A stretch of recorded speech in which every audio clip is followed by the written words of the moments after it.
Le pregunté a ChatGPT qué doctrina es antilógica y contradictoria y cuál tiene la razón, si la doctrina calvinista, también llamada reformada, u otras doctrinas cristianas como el cristianismo evangélico clásico, el pentecostalismo clásico, el metodismo, etc. Para que después ustedes analicen si tendrá razón o no tendrá razón la inteligencia artificial, juzgando quién tiene la verdad, la lógica y la razón. Después lo vamos a explicar bien, pero solo es para que vean que sin sesgos de personas y sin fanatismos religiosos, ni de uno ni del otro lado, ¿qué dice la inteligencia artificial sobre asuntos lógicos? Y esto fue lo que pasó. Primero, yo le pregunté, haz una amplia búsqueda tanto de la doctrina calvinista como de la pentecostal clásica y resume en tu búsqueda los puntos más concretos de esas doctrinas en cuanto a la salvación y al castigo de los hombres. Luego, con esos datos que encontraste, razona de manera lógica y dime, sin ningún sesgo teológico y siendo bien imparcial, ¿qué te parece más lógico y razonable respecto a la doctrina del Dios bíblico y en cuál hay más contradicciones teológicas y lógicas? Si acaso en la doctrina pentecostal tradicional o en la doctrina calvinista. Para esto, como eres una inteligencia artificial, tú tienes conocimiento de toda la Biblia y puedes hacer tu propio análisis sobre las doctrinas bíblicas. Y también tienes todo el conocimiento histórico y documentación sobre esas doctrinas. Y además tienes también los algoritmos lógicos imparciales con los que podrás deducir sin sesgos cuál doctrina es la más lógica y que se contradiría menos. Y recuerda que además de que no debes tener ninguna clase de sesgo en tu respuesta, también es importante que me respondas de manera clara y directa y sin pretender evitar herir susceptibilidades o sentimientos. No seas diplomático al responderme, ni políticamente correcto, ni tampoco condescendiente. Dime las cosas claras y veraces. Y me dijo, claro, con gusto expondré para ti un análisis detallado acerca de la comparativa lógica entre lo que postulan las doctrinas bíblicas cristianas clásicas, tales como la pentecostal, y la doctrina reformada o calvinista. Atenderé exclusivamente al análisis lógico para determinar si existen contradicciones entre ambas, y así determinaré cuál se acerca más al raciocinio del pensamiento lógico estricto, en función de las premisas con las que postulan sus fundamentos cada una de ellas. Dice, análisis de sus fundamentos principales. A. Doctrina pentecostal tradicional. Número 1, en cuanto a los atributos de Dios, enfatizan que Dios es justo, perfecto y que no se contradice. Atención, esto es, decíamos, es en la doctrina pentecostal tradicional, está analizando eso, ¿no? Entonces, dice que en cuanto a los atributos de Dios, enfatizan que Dios es justo, perfecto y no se contradice en la doctrina pentecostal. Por lo tanto, sus acciones deben de ser consistentes con esos atributos. Número 2. En cuanto a la responsabilidad del hombre, dicen que el hombre tiene libre albedrío para elegir entre el bien y el mal y que Dios castiga o recompensa basándose en las decisiones libres del individuo. Número 3. La doctrina lógica interna pentecostal es 1. Si Dios es justo, no puede castigar a alguien que no tiene responsabilidad en un acto. Esto es coherente con la idea de justicia. Número 2. Si Dios es perfecto, no puede contradecirse al exigir algo que el hombre no puede cumplir por falta de libertad. Esto es coherente, dice, con la idea de perfección. El libre albedrío permite que el hombre sea responsable de sus acciones, lo que justifica el castigo o la recompensa. Mi conclusión, dice, sobre las fortalezas o debilidades lógicas de la doctrina pentecostal son: fortalezas lógicas. Mantiene una relación lógica y coherente y clara entre la responsabilidad humana y la justicia divina. No se contradice, ya que no atribuye a Dios acciones que violarían su naturaleza, como el castigar a alguien sin libertad de elección. Debilidades lógicas. No tiene debilidades lógicas sus argumentos. Luego, inciso B, análisis de ahora la doctrina calvinista o reformada. Número 1, en cuanto a los atributos de Dios. También afirman que Dios es justo, perfecto y soberano. Sin embargo, introducen la idea de predestinación y elección incondicional. Número 2, en cuanto a la responsabilidad del hombre, afirman que el hombre no tiene libre albedrío en el sentido de poder elegir hacer el bien o el mal por sí mismo. Desde la caída de Adán y Eva, Dios hizo al resto de los hombres completamente caídos y perversos. depravación total.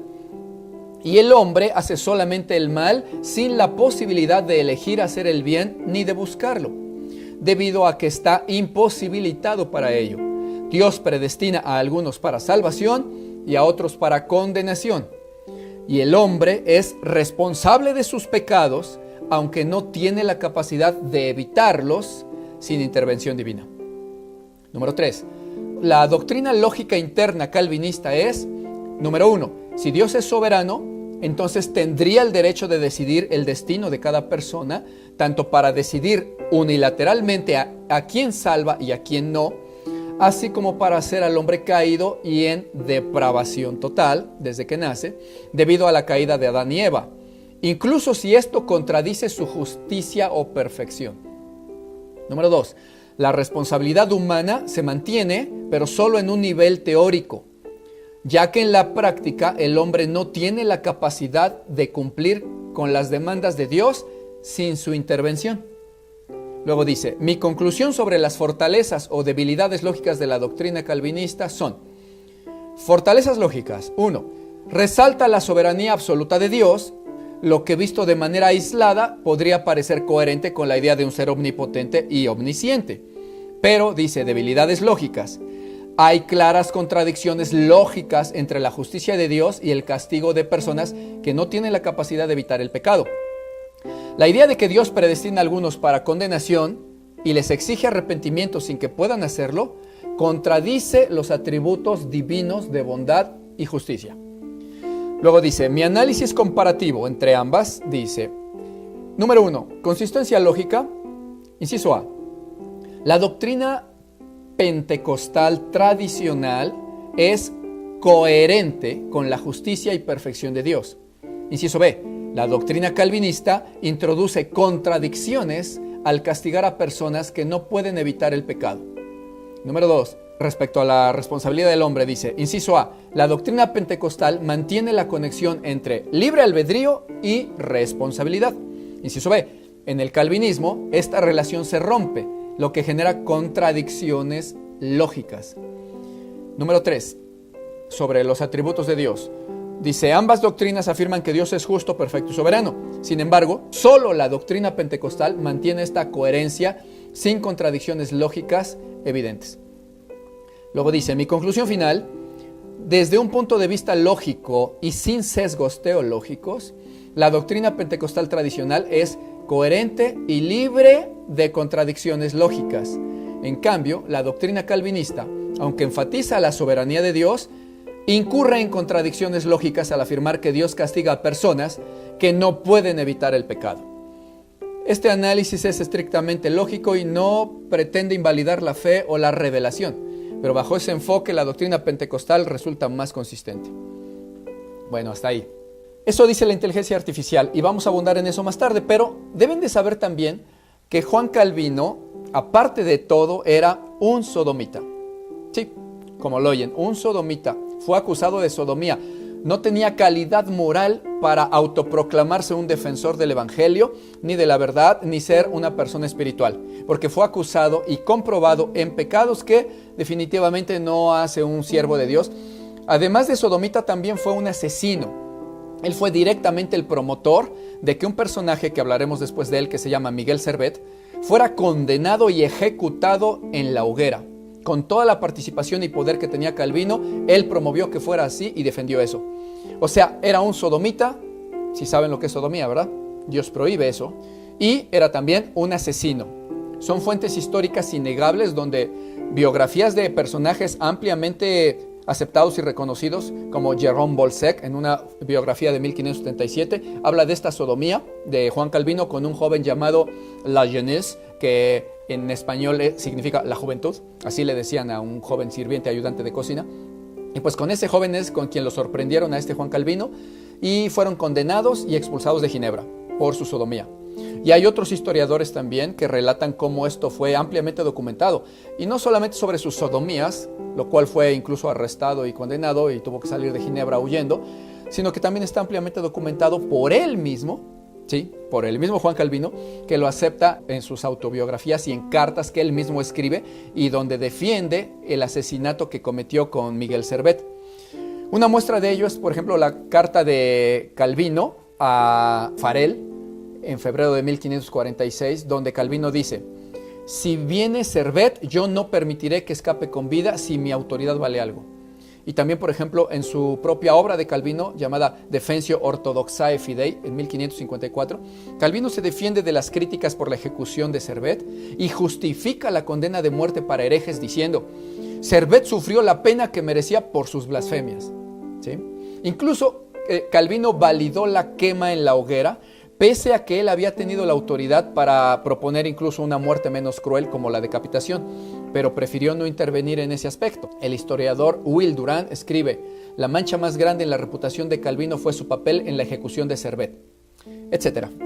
Entonces, no solo es evidente la contradicción lógica y al raciocinio y la razón que hay en esta doctrina calvinista hereje, no solo es evidente eso, sino que también, aparte de todo eso que es contradictoria a la lógica y la razón, y a la Biblia, evidentemente, que hasta las máquinas se dan cuenta de eso, la inteligencia artificial, resulta que también Calvino era un no solo hereje, sino también un pecador empedernido, un inmoral, perverso, sodomita, condenado por ese delito, expulsado de Ginebra, y luego un asesino que en sus propias cartas defendía, y con mucha vehemencia, con mucho gozo y alegría, el haber asesinado a Servet, defendiendo la pena de muerte contra él. ¿Cómo vamos a pensar que una doctrina sea correcta si es escrita, producida por un hereje, un inmoral sodomita que además era un asesino, confeso, que defendía en sus propias cartas el asesinato de personas en la hoguera? ¿Cómo podemos pensar que eso provenga de Dios? Pues resulta que todos los seguidores de Calvino y el calvinismo no quieren darse cuenta de que están siendo idólatras de un asesino e inmoral y hereje. No se dan cuenta, están igual que los adventistas del séptimo día, que no se dan cuenta que, aunque Elena G. de White, en sus propios libros y multitud de ellos, que yo ya leí, los tengo subrayados y todo, y ella misma atestigua que mintió en sus profecías, que se equivocó y que en unas de ellas le echa la culpa a los ángeles, en otras le echa la culpa a Dios, en otros le echa la culpa a sus propios colaboradores. Pero en varios libros acepta que en sus profecías no fueron reales ni ciertas y que fue equivocación. Y los que siguen el adventismo la defienden como si fuera una diosa y una profetisa, cuando en realidad es una falsa profetisa del diablo. Y ellos están envanecidos siguiendo esa doctrina de demonios. Pues así están también los calvinistas. No se dan cuenta que el mismo Juan Calvino en sus propias cartas, comprobable en sus cartas, dice que hizo muy bien y es que está tremendamente feliz por haber asesinado a Miguel Servet y que Servet obtuvo la muerte que se merecía y que así debería de hacerse con todos los herejes. Y entonces, ¿cómo los calvinistas se atreven a defender eso y a negar eso cuando el mismo Calvino lo dice en sus biografías? ¿Por qué están tan ciegos de pensar que el calvinismo es una doctrina de Dios cuando este mismo es un hereje, un apóstata, asesino y sodomita confeso? ¿Cómo pueden pensar que lo que dijo es de Dios? Y con todo eso, entonces, este Calvino, siendo un promotor de la muerte por hoguera para todos los enemigos, ¿qué clase de doctrina era la que pretendía disque defender? ¿O contra qué doctrina supuestamente del catolicismo estaba? Si él también estaba a favor de la Inquisición y de la quema en la hoguera, quemando a los opositores. ¿Quién que se diga de Dios? Y usted, por favor, si conoce el Evangelio de Cristo y es nacido de nuevo, sabrá que Dios prohíbe contundente y tajantemente el asesinato de cualquier índole. Por cualquier causa, no está permitido, no se puede asesinar a alguien. Si Dios dice tan solo que el que aborrece a su prójimo es un homicida, y ningún homicida dice tiene vida eterna permanente en él, o sea, no es convertido el homicida, y eso nada más por odiar o aborrecer a su prójimo. Ahora, ¿cuánto más si aparte de aborrecerlo, como Calvino a Servet, son asesinos confesos y defensores de su obra en sus posteriores escritos? Son ciegos los que siguen el calvinismo, siguen a demonios, a figuras demoníacas y doctrinas de demonios que surgieron de herejes inmorales y no se quieren dar cuenta de su perversión. Sobre todo esto lo vamos a abundar más adelante y lo vamos a documentar. Tanto vamos a dar libros como nombres de cartas, citas de Calvino, etc.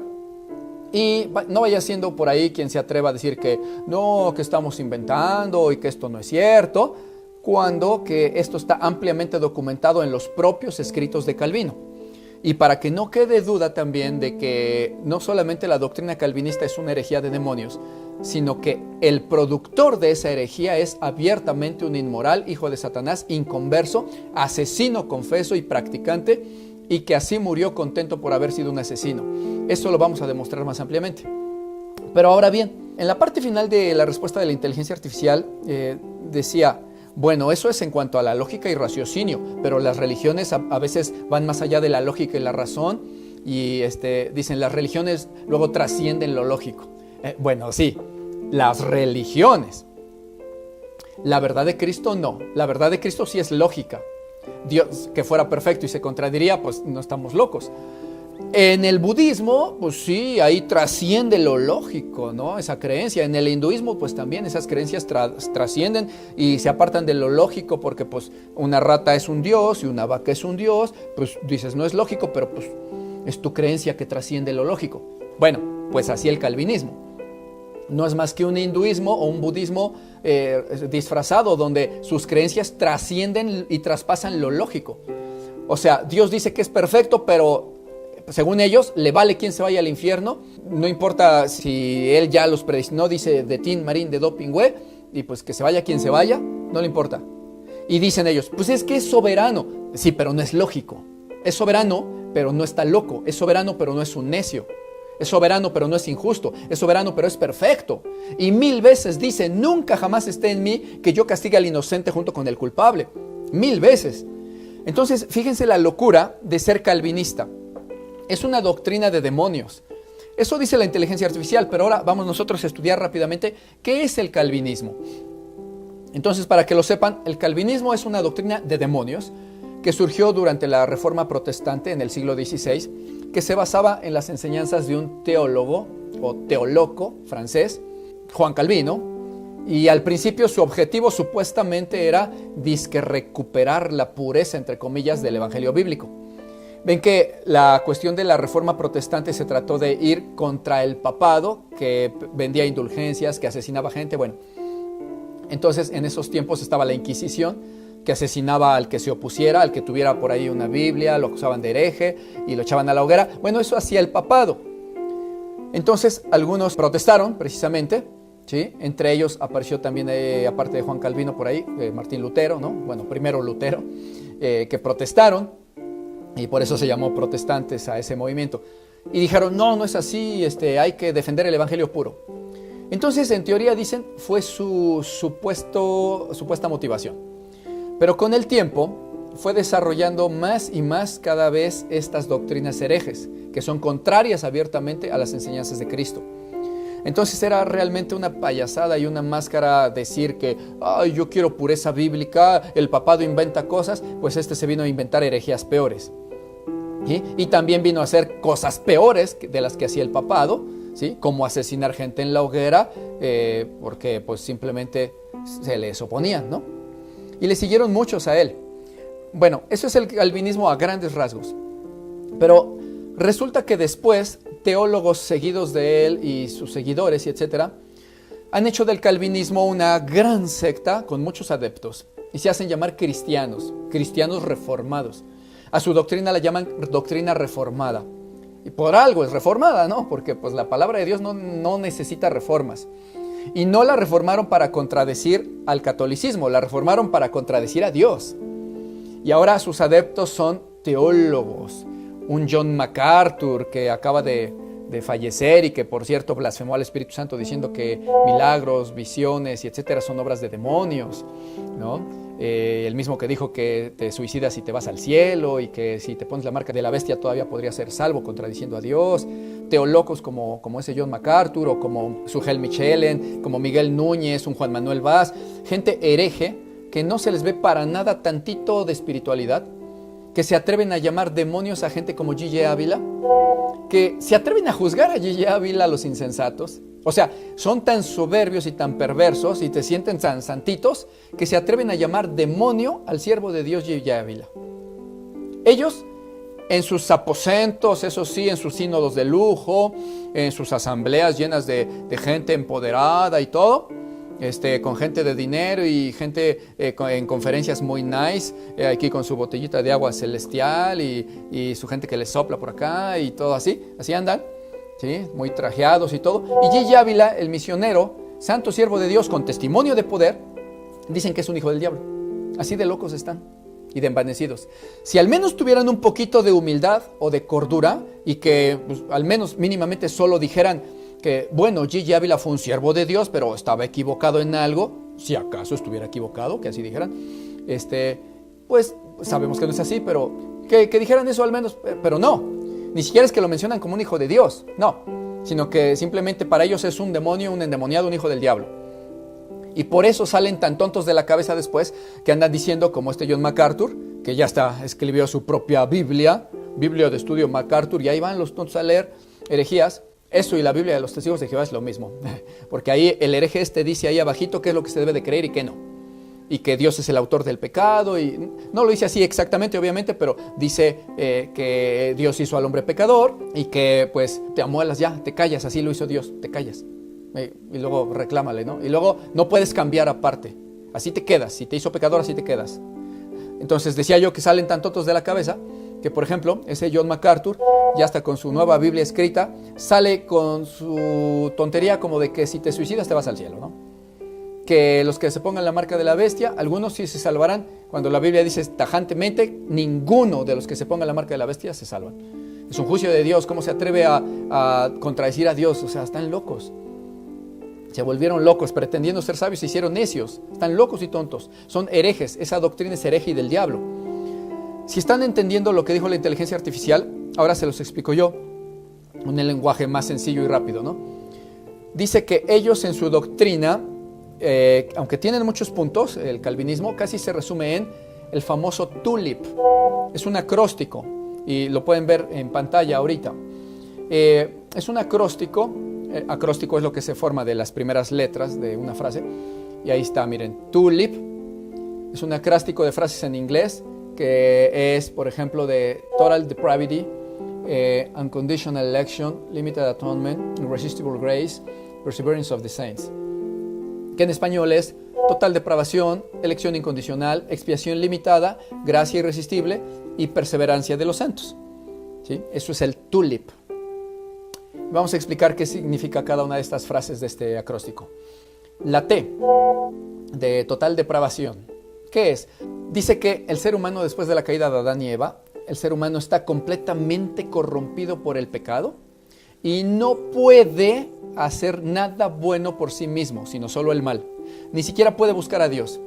Esto obviamente niega la capacidad del hombre para responder libremente al llamado de Dios. No puede. Significa que el hombre, los que siguieron a Adán y Eva, como ya habían, según ellos, nacido bajo pecado, estaban casi endemoniados, o sea, eran perversos, caídos, totalmente depravados. Que los hombres después de Adán y Eva están totalmente perversos, corrompidos, malos, muertos, que no entienden que están hechos para pecar, hechos por Dios en pecado y para pecar, ¿sí? Programados para pecar de parte de Dios, programados sin capacidad de hacer el bien y caídos completamente de raciocinio y acción, de tal manera que ellos no pueden, aunque quieran, hacer el bien. Nada, nunca, jamás. Porque los hombres están hechos, según los calvinistas, están hechos por Dios los hombres en depravación total. Nada más esto ya es una tontería, porque vemos que en la Biblia hay hombres que hicieron el bien. Pero ellos dicen, sí, pero agrégale bien la frase. Nosotros decimos, dicen ellos, que ellos no pueden hacer el bien por sí solos, dicen, sino es que Dios se los hace hacer. Entonces ahí es donde ellos empiezan a decir que todo está predestinado en la vida de los hombres, no solo la salvación, también sus hechos y obras. Tú fuiste predestinado para ir ahorita allá y matar a alguien. Así dijo Dios que lo tenías que hacer y te predestinó, tú no elegiste hacerlo. Y de todos modos Dios te inculpa de pecado y te reclama, aunque tú no decidiste hacerlo, fue Él por ti, ¿sí? Cuando ellos les dices, entonces yo elegí ir a matar, ellos te dicen, no. Y les dices, entonces tengo libre albedrío. Te dicen, no, tampoco. Entonces, ¿cómo entonces pequé si yo no quería hacerlo? Sí, pero Dios te predestinó también para hacer eso. El hombre, dicen ellos en la depravación total, ya va incluido también el asunto de la predestinación. Porque si el hombre está completamente caído y no puede hacer acciones buenas ni malas, está diciendo, tú estás programado, predestinado, naciste de Adán y Eva ya caído y listo para el pecado y para pecar. Y no puedes hacer el bien nunca hasta que Dios te diga o te haga hacer algo bueno que ni siquiera quieres tú, Dios te hace hacerlo. Y entonces les dices, entonces no fui yo el que hizo algo bueno. Te dicen, no, fue Dios. ¿Y el que hizo algo malo? Ese fuiste tú. ¿Cómo? A ver. Y te van a decir, no, fue Dios. Y tú le dices, entonces Dios es el que pecó. Te dicen, no, fuiste tú pecaste, tú tienes la culpa, a ti te va a castigar y echar al infierno, pero Él fue el que te hizo hacerlo. Sí, pero yo no quería hacerlo.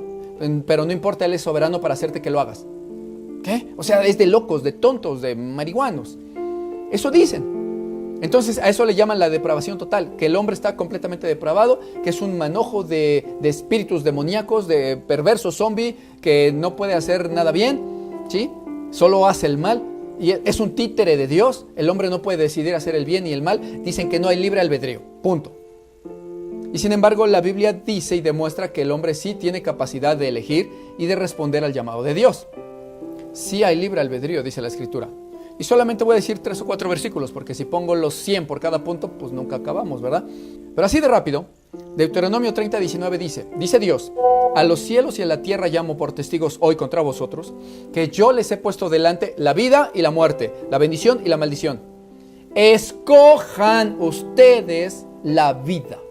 Escojan ustedes la vida para que vivan y se salven, tú y tu descendencia. Escoge. ¿Cómo se atreve un hombre necio a decir que cuando Dios dijo, te doy a escoger, tú escoge? Ellos digan, no puede escoger. Están locos. Digo, ¿de qué manera quieren que digamos esos atributos de los calvinistas? Son locos, marihuanos, torcidos, necios, endemoniados, no sé.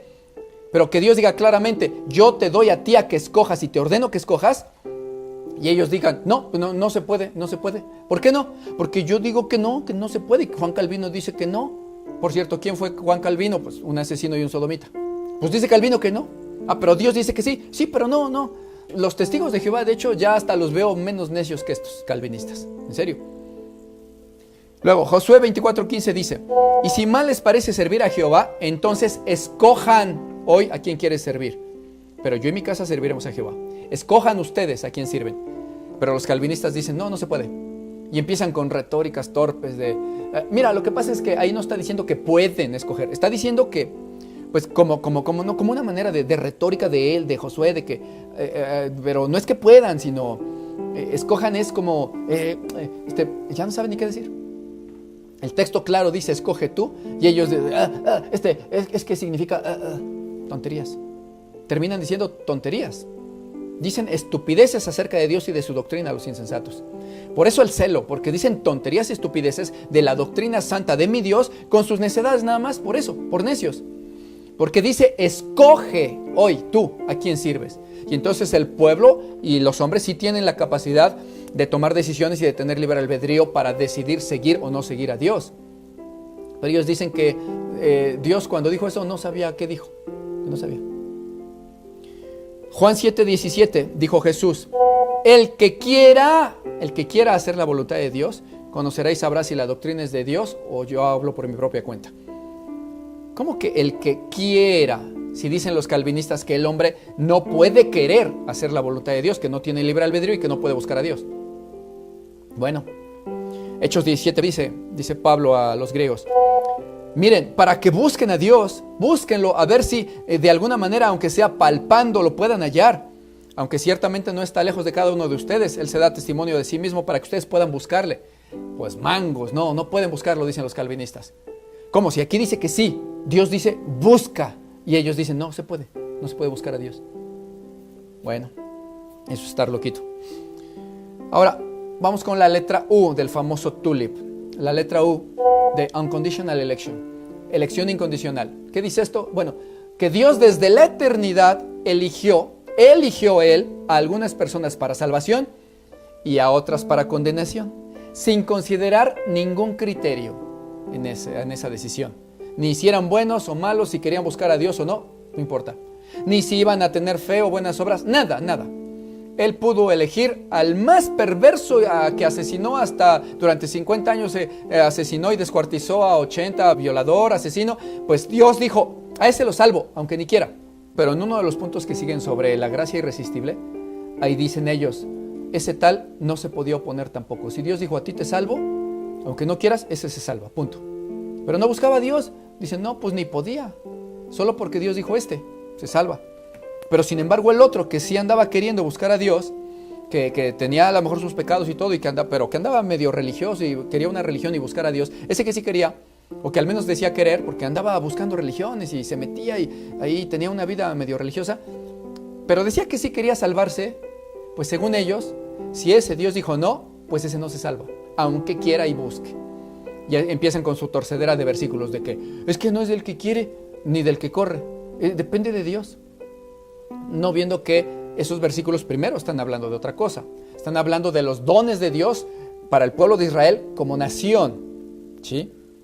Pero bueno, empiezan ahí con su torcedera de versículos y entonces empiezan a hacer así en todo. Se aferran a querer sustentar un versículo que ya de por sí leyeron torcido y empiezan a torcerlo más y agarrando que Génesis, Apocalipsis, Isaías, Jeremías y de cuanta cosa pueden mezclar para torcer y tratar de echar una cortina de humo, tratando de explicar una cosa que no pueden explicar y nunca pueden explicar realmente la verdad. Como los testigos de Jehová, ¿sí? Todo lo tuercen. Y se fueron a explicar todo menos el versículo del que estábamos hablando, que ya no pudieron sustentar. Entonces, para ellos eso es la elección incondicional o predestinación. Eso dicen ellos, que Dios predestinó y dijo, este se salva, este no, este sí, este no, este sí, este no. ¿Por qué? Porque yo soy soberano y punto ya. Pero el de allá no quiere salvarse, es satánico y dice que no y que maldice a Dios y que no quiere salvarse. No quiere con Dios, no quiere salvarse. Pues no se puede resistir ni oponer, según ellos. Si Dios dijo, ese se salva, no importa aunque no quiera, se salva, aunque no quiera. Pero él no quiere. Él dice, yo no quiero, yo soy ateo, me vale. Yo, quién sabe qué hago con Dios. Pues no importa, lo salvo. Así, nada más. Punto. No es ni que quiera, o sea, sino que cuando Dios quiere y si quiere, lo cambia de no querer así querer, lo cual llaman ellos regeneración, dizque previa antes al creer. O sea, que ellos también dicen que el hombre ni siquiera puede tener fe. No puede. Él por sí mismo no puede. ¿Sí? No puede tener fe, aunque Dios le pida tener. ¿Sí? Nosotros sabemos que por la fe somos salvos, pero ellos dicen no puede el hombre tener fe. Ningún hombre, dicen. Aunque Dios le reclame y le ordene, tienes que tener fe, cree en mí, dicen ellos que no puede. Que eso lo tiene que dar Dios, aunque uno no quiera, por cierto. ¿Sí? O sea, están tan loquitos que Dios dice, ten fe. Y bueno, yo no puedo, me hiciste sin fe. Pues no me importa, que te ordeno que tengas fe. Pero no puedo, Señor, dámela tú. No te la voy a dar porque tú no eres mi predestinado. A ti no te predestiné para salvación, sino para condenación. Así que no te voy a dar fe. Pero te ordeno en mi palabra, ten fe, cree en mí, ten fe. Te lo exijo. Pues es de marihuanos, de locos. Dicen ellos en su doctrina que hay entonces una regeneración previa para que ya pueda tener fe el hombre y se la da Dios, ni siquiera es de él, ¿sí? Eso es lo que dicen en sus locuras. Que el hombre está caído, zombie, necio, tonto, loco y pecador, sin capacidad de hacer el bien y el mal. Solo hace el mal porque Dios ordenó que le hiciera el mal y lo programó para eso. Pero entonces como no busca a Dios y Dios dice, pues bueno, a este no me tocó predestinarlo, pues como no puede creer, pues ¿qué hago? Si es predestinado, dice Dios, entonces yo le tengo que hacer una regeneración previa, porque no puede creer, entonces yo lo regenero previo al que crea, aunque no quiera, para que crea. Entonces solo va a tener fe porque yo le doy fe para que crea en mí. ¡Pum! Toma, ten fe. Pero él no quería, me vale, ten fe, pero yo no quiero. Ya te di fe, no me importa, tienes que creer porque yo lo ordeno. Tiene que creer y se salva porque Dios dijo, porque Dios lo ordenó. De hecho, ese es otro punto, el de la gracia irresistible, que no se pueden oponer a Dios, pero vamos para allá ahorita. De momento estamos en la elección incondicional, en la U, donde es la predestinación por medio de la cual Dios ya dijo quién se va a salvar y quién se va a condenar. No importa quién quiere y quién no, y no importa quién busque a Dios o quién no, porque por cierto dicen que no se puede buscar a Dios, simplemente Dios elige a los robots para condenarlos o salvarlos y de todos modos les va a imputar pecado y falta por desobedientes. Aunque nunca pudieron oponerse a hacer pecado porque Dios los programó para ser pecadores y para irse al infierno. Y no podrán tener fe, pues Dios les exige que tengan fe. Aunque, dicen ellos, el hombre no puede tener libre albedrío de ninguna manera. Pero ya demostramos nosotros con Biblia, y no con tonterías, sino con Biblia, como claramente la palabra de Dios sí dice que el hombre sí puede elegir. Es más, le ordena elegir entre el bien y el mal, y por eso le imputa después desobediencia, porque le dio a elegir y el hombre eligió hacer el mal. Dios dice que sí hay libre albedrío. El hombre necio y tonto, calvinista, dice que no, que Dios se equivocó y que no hay libre albedrío, que Dios se equivocó. Ese es el grado de locura de los calvinistas.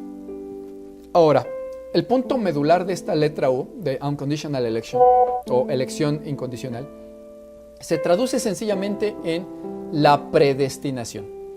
Por eso, elección incondicional. O sea, Dios incondicionalmente, como quiso, eligió a algunos para condenación y a otros para salvación, lo que se conoce como la famosa predestinación calvinista. Entonces ese es el punto medular, solo que tratamos los puntos previos sobre la famosa regeneración, sobre el libre albedrío, etc. Porque esos puntos también son parte de la doctrina calvinista y se necesitan entender en esta letra U para comprender cómo es que ellos tienen que amoldar todo lo que ya no les cuadra para poder decir después que hay predestinados que Dios eligió para condenación desde el principio, quieran o no, y para salvación desde el principio, quieran o no. Porque tiene que ser importante eso de que no hay libre albedrío, tiene que ser importante para ellos, porque, bueno, pues porque si Dios elige a propósito y de manera unilateral a algunos para condenación, ellos tendrán que decir a fuerza, inventarse, que esos tales, pues nunca jamás habrían podido elegir seguir a Dios porque no existe libre albedrío según ellos. Entonces, igualmente para los que Dios eligió para salvación supuestamente, dicen ellos, no es que ellos lo eligieron porque no hay libre albedrío, dicen ellos, sino que Dios los eligió de manera arbitraria. Ninguna razón aparente había, buscaran o no buscaran de Dios, Dios los eligió. Y también necesitan ellos ahí explicar una supuesta regeneración previa a la fe, porque de otra manera ellos no podrían explicar cómo es que aquellos que ni querían, ni tenían libre albedrío, ni querían buscar a Dios, un día pudieron creer en Jesús. Si no podían, no podrían explicarlo. Solamente porque Dios un día dijo, ahora te voy a salvar, pues ellos no habrían podido creer porque no tienen capacidad y no lo pueden explicar. Entonces se tienen que inventar algo. Si ellos dicen que el hombre no podía creer ni tener fe por sí mismos, para explicar cómo un día creyeron en Jesús, si estaban totalmente caídos y depravados sin poder hacer el bien ni buscar a Dios, entonces se tienen que inventar otra cosa, que es lo que ya vimos, la famosa regeneración previa a la fe, que dicen, bueno, ese no quería, ni tenía libre albedrío, ni buscaba de Dios, ni podría, pero como es un predestinado, entonces Dios, para que ese tal sí ya empiece a buscar a Dios, Dios un día, aunque no quiera ese tal, y sin darse cuenta ni nada, le regenera, así de rápido y de improviso, le hace ahora ya tener fe, o sea, le da la fe Dios desde arriba, aunque ese tal ni quería, para que ahora pueda o tenga que creer, ahora sí ya regenerado de previo a tener fe, lo regenera para que ya no sea caído y depravado, y ahora pueda creer y tenga que creer un día ya en Jesús, a fuerza. Pero ese creer también se lo da Dios, dicen ellos, no el hombre. No importa que Dios después en todo momento esté reclamando que la fe, que alguien que no tiene fe no quiere el tal, dice, tener fe. O sea, que les reclama a Dios que por favorcito tengan fe, que no sean irreverentes, incrédulos. Y Dios les reclama que no tienen fe, pero ellos dicen, sí, pero de todas maneras no podrían tener fe por sí mismos, porque esa la da Dios en la regeneración previa a esos predestinados. Entonces el punto medular es la predestinación, donde dicen ellos que solamente Dios quiso salvar a algunos y a otros no.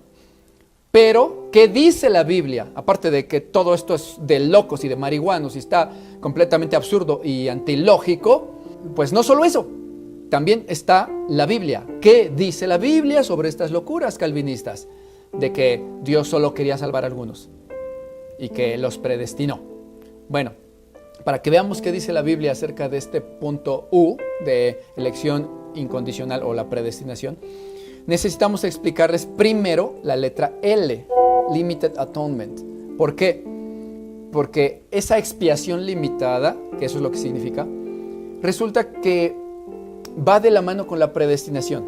Los versículos bíblicos contundentes que refutan a la letra U de la predestinación o elección incondicional, al mismo tiempo también refutan la letra L de la expiación limitada, en donde ellos dicen que Dios solamente murió por algunos y que solo quería salvar a algunos. Entonces vamos a explicar primero la letra L y después de ver la locura que dicen en la letra L, vamos a refutar con Biblia, con palabra de Dios, al mismo tiempo, con los mismos versículos, tanto a la letra L como a la letra U previa. ¿Qué dice la letra L? Limited Atonement, expiación limitada. Ellos dicen en este punto que Jesús murió solamente por los elegidos, o sea, sus predestinados del punto previo de la U, ¿sí? Que no por toda la humanidad. Y esto nulifica la obra redentora y salvadora de Cristo y la limita a su mínima expresión.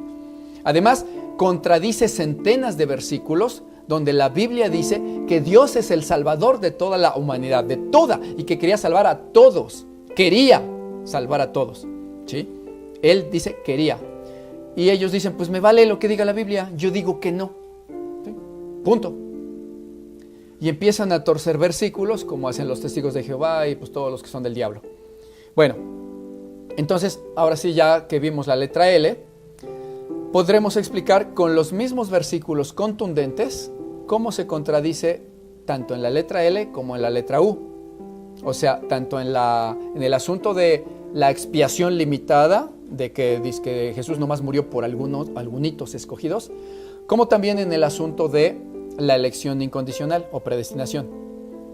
Entonces, vamos a derribar todas estas tonterías que se inventaron, tonterías de hombres, y lo vamos a derribar con palabra de Dios, como debe de ser. Al respecto de esos dos puntos, de que Dios eligió simplemente porque quiso, algunos para condenación y otros para salvación, y que también su sacrificio desde un principio fue solo una expiación limitadita, solo que vino a morir solo por algunitos elegidos que él había predestinado. Al respecto de esa tontería, la Biblia dice lo contrario. La Biblia dice que Dios quiere que todos se salven y que esa salvación la puso a disposición para toda la humanidad. La Biblia lo dice por millares. Primera de Timoteo 2:4 dice, el cual, Dios, quiere que todos los hombres sean salvos y vengan al conocimiento de la verdad. Y aquí dile a los calvinistas, mira, aquí está diciendo que Dios quiere salvar a todos. ¿Y sabes qué te dicen ellos? Bueno, primero te dicen, pero, porque hasta se traban de que ya no saben qué decir, ¿sí? Porque el versículo es contundente y literal. Dios quiere que todos se salven. Entonces ellos, y ya cuando logran articular palabra, dicen, pero mira, lo que pasa es que Dios quiere salvar a todos, le dices, pero tú dices que no quiere. Entonces dicen, no, es que mira, lo que pasa es que no es que Él quiera, lo que pasa es que ahí dice quiere, pero no quiere. O sea, quiere significa como que no va a salvar a todos porque quiso salvar a todos, pero va a salvar solo a algunos. Que él quiera significa que no quiso, o sea, el que no quiere es el hombre, pero, a ver, espera. Tú me dijiste que el que no quiere es Dios, ¿sí? Y que el hombre también no puede decidir ni querer. ¿Cómo me dices que no? Que ahí dice que el que quiere es el hombre. No, entonces dicen, no, entonces espérame. Entonces, Dios quiere, pero no puede, porque, o sea, empiezan a decir tarugada y media en su necedad. Cuando ahí dice Dios quiere salvar a todos. Dice ojalá que todos creyeran. ¿Quiero yo acaso la muerte del impío? Dice en otro pasaje. Pues no, yo quiero que todos vivan, pero que se arrepientan de sus pecados. Hay 1000 versículos. Nos vienen a la mente así de rápido, así al aire, porque sabemos que Dios dice eso en toda la Biblia. Que dice yo quiero salvar a todos, no quiero que nadie muera ni perezca. De hecho, también eso dice 2 de Pedro 3:9. Dice, el Señor no quiere que ninguno se pierda. No quiere. Sino que Él quiere, dice, que todos procedan al arrepentimiento. ¿Quién lo quiere? ¿Que todos se salven? Dios. Calvinista, ¿quién lo quiere? No, pues nadie quiere. No, ¿cómo no? Dios. No, Dios no quiere. Es que burros, necios. Ahora, debate ese punto con ellos, pues mejor no pierdas tiempo. Van a empezar con, mira, es que analicemos, mira, cuando Dios se quiere, mira, por ejemplo, en la antigua Grecia, tú sabes que esas palabras, luego antes, por ejemplo, con Moisés, así te dicen que no quiere, así te demuestran que no quiere, con tonterías que Moisés, que luego cuando Abraham se casó, o sea, tarugada y media, como hacen los testigos de Jehová, con cortinas de humo para que se te olvide el versículo que les dijiste donde dice Dios quiere que todos se salven, que todos. Y para no contestar eso se van y nunca te aceptan su error. Juan 3:16. De tal manera amó Dios al mundo que dio a su Hijo unigénito para que solo algunos predestinados se salven. No, para que todo aquel que en él crea no se pierda, etc. ¿Y qué dicen ellos? Sí, pero es que para que esos crean, o sea, todo aquel que crea se refiere a que Dios decidió que ellos crean. O sea, así te lo dicen, así te lo manejan. Hechos 10, 34 y 35 dice: entonces Pedro dijo: en verdad ahora comprendo que Dios no hace acepción de personas, sino que en toda nación se agrada del que le teme y quiere hacer justicia. Entonces, punto número 1, Dios no hace acepción de personas, ¿sí? De que tú sí, tú no, a ti te salvo, a ti no, porque pues, hago acepción de personas. No. Dios no hace acepción de personas, ¿sí? O sea, en cabeza, ay Dios mío, en cabeza de quién cabe decir tantas tarugadas. Diría Pablo: quisiera yo estar presente y cambiar de tono ahí con ellos, con piedras. No es cierto. Pero es que en serio, así están perdiendo a muchos, llevándoselas al infierno con sus tonterías. La Biblia dice que Dios no hace acepción de personas. Dice aquí que su salvación está disponible para quien le tema y haga justicia, que le busque, pero ellos dicen que no. Luego, Limited Atonement, de expiación limitada, que Jesús murió solo por los elegidos y no por toda la humanidad. ¿Pero qué dice la Biblia? La Biblia dice que el sacrificio es para toda la humanidad. Primera de Juan 2:2 dice: y esta es la propiciación por nuestros pecados, y no solo por los nuestros, sino también por los de todo el mundo. Jesús es la propiciación, entiéndase, la paga, ¿sí? La propiciación, o sea, con sangre pagó el pecado. Y dice: ¿de quién? ¿De los predestinados? No, Señor. Dice ahí que Él pagó por los pecados de todo el mundo, no de un grupo selecto, predestinado. Pero ellos dicen: no. Bueno, testigo de Jehová. O, no sé, testigo de Jehová o ojito del diablo, que niega todo lo que Dios dice, ¿no? Todo lo que Dios dice lo niegan.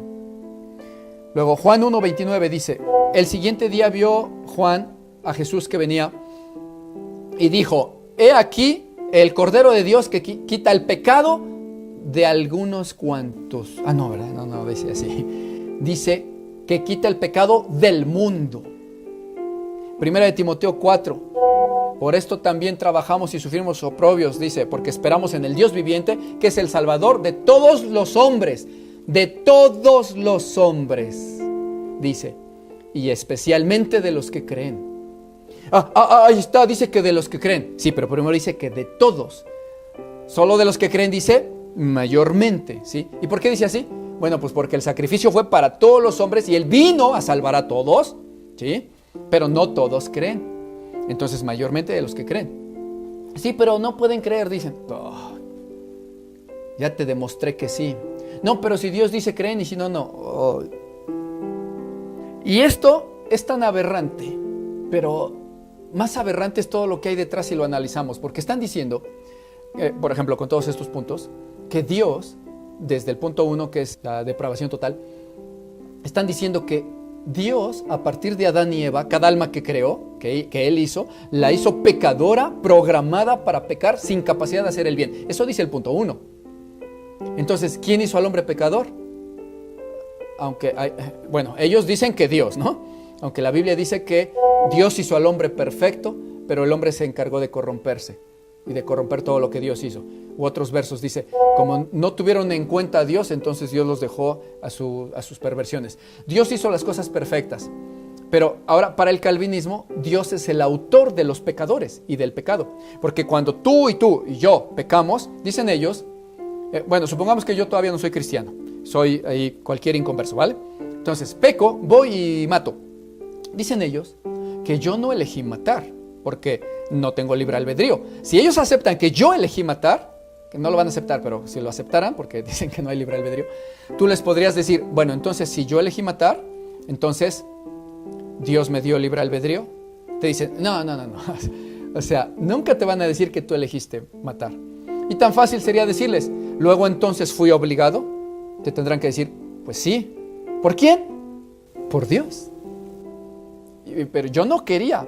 Te van a decir, pero Dios dijo, te programó, así te programó y te predestinó. ¿Qué no has oído? Dirían, que Dios hizo unos vasos de honra y otros vasos de deshonra. O sea, tuercen todo. Con un versículo marean al que no lee Biblia, ¿no? Ay, sí es cierto, hay un versículo. Pero lo que no ven en su necedad es que antes de citarse el versículo que tuercen, están diciendo con su boca, Dios es el que hizo al hombre malvado y lo programó para pecar y le impide después retractarse de pecar. No puede buscar el bien y luego todavía le reclama por hacer el mal y lo echa al infierno. ¿No se dan cuenta la burrada que están afirmando y creen que con citar un versículo aleatorio y torcerlo ya se justificaron de hacer a Dios el malvado y el perverso y el injusto y mentiroso autor del pecado y del pecador? Están tontos. Antes de citar su versículo que tuercen, ya están diciendo literalmente: Dios te programó para ser un pecador y tú no lo puedes evitar, dicen ellos, ¿sí? Eso es lo que dicen. Y no te puedes ni siquiera arrepentir de eso. Ojo, no pueden, ¿eh? Según ellos, Dios es el que te tiene que dar primero el don de poderte arrepentir, y si no, tú no puedes. Y sin embargo, antes de eso te está reclamando ya a Dios y a todo el mundo de que te arrepientas y no seas perverso, rebelde y pecador, ¿sí? Pero ellos dicen: no puedes arrepentirte. Si Dios no te hace poder arrepentirte, tú no puedes. De hecho, ¿quieres hacer una obra buena después de pecar? Dicen: no puedes. Si después de que tú mataste a alguien, quieres ir y darle dinero a esa familia del que mataste, tú no puedes, porque no tienes libre albedrío. Es Dios el que te tendría que decir: ahora vas y haces esa obra buena. Tanto tu obra mala como tu obra buena, dicen ellos, Dios así te programó para hacerlo. Tú no elegiste ni lo quieres hacer, Dios te programó, ¿sí? Y si te quieres arrepentir, no puedes. Dios tendrá que revisar en sus libros y ver: bueno, este es predestinado para salvación. No es. Híjole, pero lo veo como que ya está llorando, se está arrepintiendo. No voy a dejar que se arrepienta. No, pues ¿cómo? Si no es mi predestinado. No está aquí en mi libro de que yo lo haya elegido. Y si sí está, sería: bueno, ya mató, ni quería matarlo, pero yo lo mandé matar, y como es mi predestinado, entonces te abro los ojos ahora, ya puedes creer en mí. Yo te mando y te ordeno el arrepentimiento y te ordeno que ya creas en mí. ¿Ya puedes creer? ¿Ya creíste? Bueno, pero yo ni quería creer. No me importa, ya te ordené creer y te abrí los ojos, ahora crees en mí. Están locos. Pero bueno, esa fue la U y la L y la refutación bíblica y completamente bíblica que se le dan a esas tonterías que se inventaron de parte de Satanás. Pero ahora vamos con la letra I, Irresistible Grace. Gracia irresistible. Dicen que cuando Dios decide salvar a quien Él quiso, esa persona no se puede resistir a esa gracia. O sea que el hombre no tiene libertad para rechazar la salvación si es que fue predestinado por Dios. Y este hombre, aunque no quería, pero fue predestinado, dice, pues no puede rechazar. No puede. Aunque antes de eso estuviera consciente, diciendo: es que yo no quiero buscar a Dios, yo soy satánico, me vale, yo no quiero. Pues si Dios dijo, ¡pum!, a partir de ese momento sí vas a querer y poder, yo te ordeno que vas a salvarte, dicen que ese tal no va a poder rechazar, ¿sí? No puede decir, pues no quiero, pues no puede resistirse, a fuerza tiene que ser. No hay manera de que resista, según ellos, a alguien al llamado de Dios, que el hombre no puede rechazar a Dios, no puede. Si Dios dice, vas, seas quien seas. ¿Y bajo qué criterio? Así nomás. No sé si conozcan este juego de niños en México, no sé si en otros países lo conozcan, pero aquí, para elegir a alguien para un juego, dicen, de tin, marín, de do, pingüe, cúcara, mácara, títere, fue, yo no fui, fue, tete, pégale, que llamerito fue. Y ya, ese es el que corretea a los chamaquitos, ¿no? Así dicen casi que no hay criterio ni de Dios, no hay ningún criterio ni de los hombres, simplemente porque es soberano, Él pudo decir como quiso, de tin, marín, de do, pingüe, este y este, punto, así. Los demás al infierno. Pero yo quiero creer en ti, Jesús. No, a ti no te concedo que creas, sáquese. No es mi predestinado, sáquese. Están locos. Eso es la gracia irresistible, la I, que el hombre no puede resistirse al llamado de Dios, o sea, no puede rechazar a Dios. Si Dios dice, te tienes que salvar, dicen que el tal no puede rechazar, ¿vale? Bueno, sin embargo, la Biblia muestra que el hombre sí puede rechazar la gracia de Dios. Mateo 23, verso 37, dice, fíjense quién dice, Jesucristo, dice, todo triste ahí Jesús en su corazón dice, Jerusalén, Jerusalén, que matas a los profetas y apedreas a los que te son enviados. ¿Cuántas veces yo quise juntar a tus hijos como la gallina junta sus polluelos. Yo quise juntarte, pero tú no quisiste. ¿Cómo? ¿No que el hombre no puede rechazar la gracia y el llamado de Dios? No, es que ahí Dios no les había abierto los ojos para que pudieran creer. Bueno, entonces ¿Jesús está loco? O sea, estás diciendo que Jesús está loco, que dice que quiso, pero tú dices que no quiso. O sea, te engañó, ¿no? Te dice, yo quiero, pero no quería, ¿no? No, él está diciendo, yo quise salvarte. Tú no quisiste, me rechazaste. Entonces, ¿puede el hombre rechazar la gracia de Dios, sí o no? ¿O los llamados de Dios, sí o no? Pues 1,000 millones de versículos dicen que sí, pero los necios dicen que no. Hechos 7:51. Duros de cerviz e incircuncisos de corazón y de oídos, vosotros siempre rechazáis, o sea, se oponen al Espíritu Santo. Como sus padres, así también ustedes. Dios dice ahí que se puede rechazar al Espíritu Santo y al llamado de Dios. Y les reclama, son unos necios rebeldes. Yo los llamo y ustedes se oponen y rechazan mi llamado. Y dicen los calvinistas, sí, pero no se puede. Dios dice, pero yo digo que no se puede. Calvino dice que no se puede. Y les dices, ¿y entonces estos qué? Es que estos no eran predestinados. Entonces Jesús está loco para reclamarles. Yo no los predestiné. No les di la opción de que puedan aceptar mi llamado. Dije, no podrán. Punto. Ya, no pueden.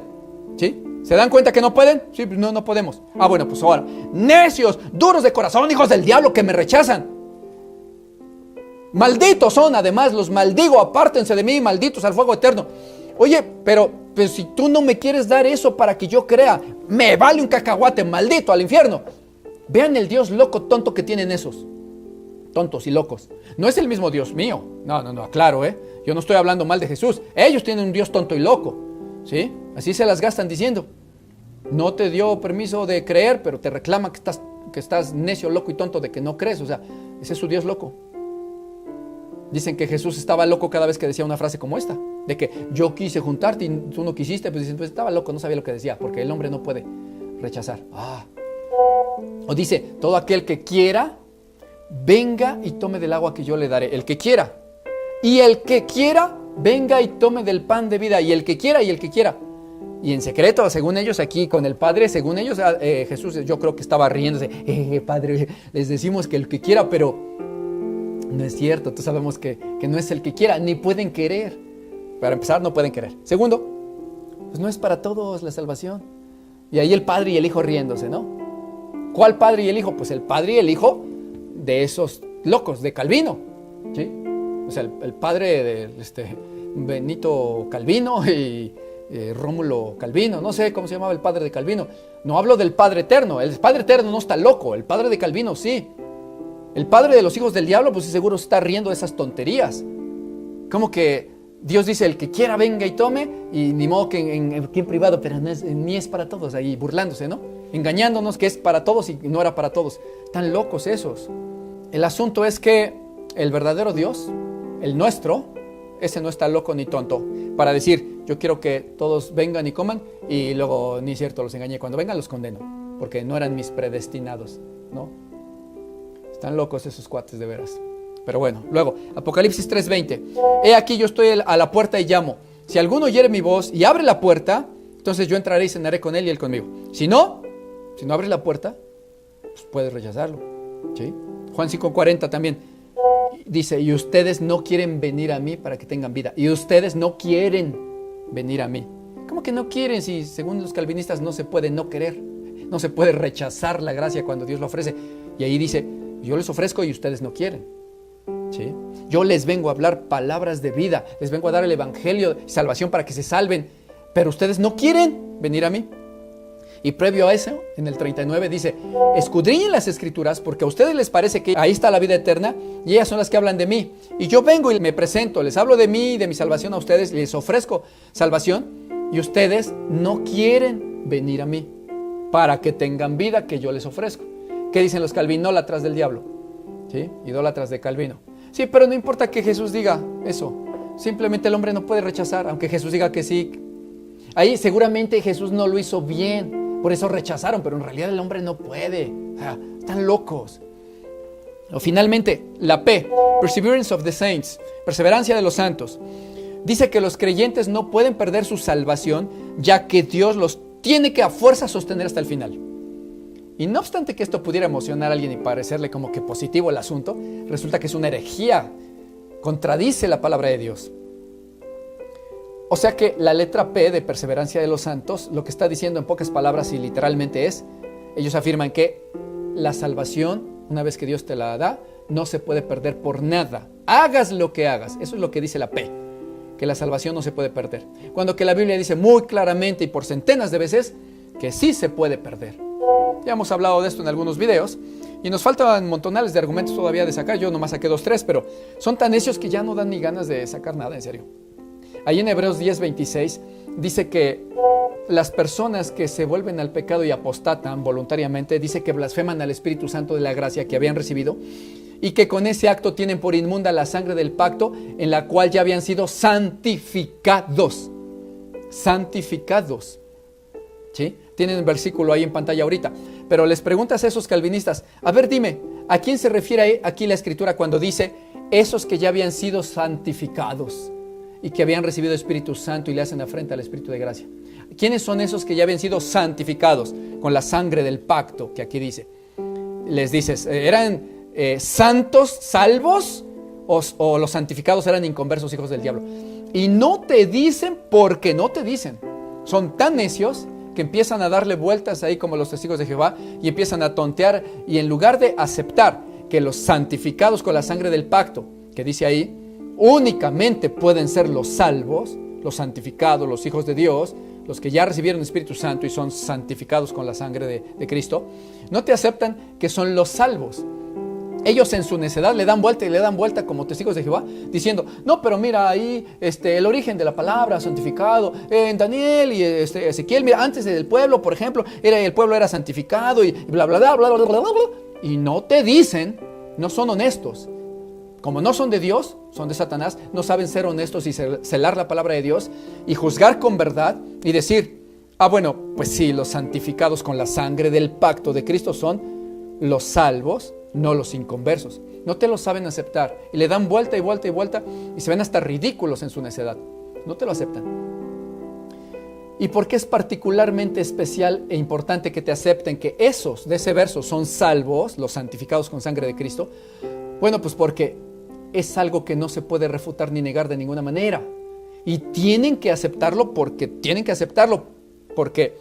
en muchos de los demás argumentos de otros versículos que se les demuestra que dice la Escritura claramente que personas salvas apostatan, ellas se van por las ramas y se dan vueltas y bla, bla, bla.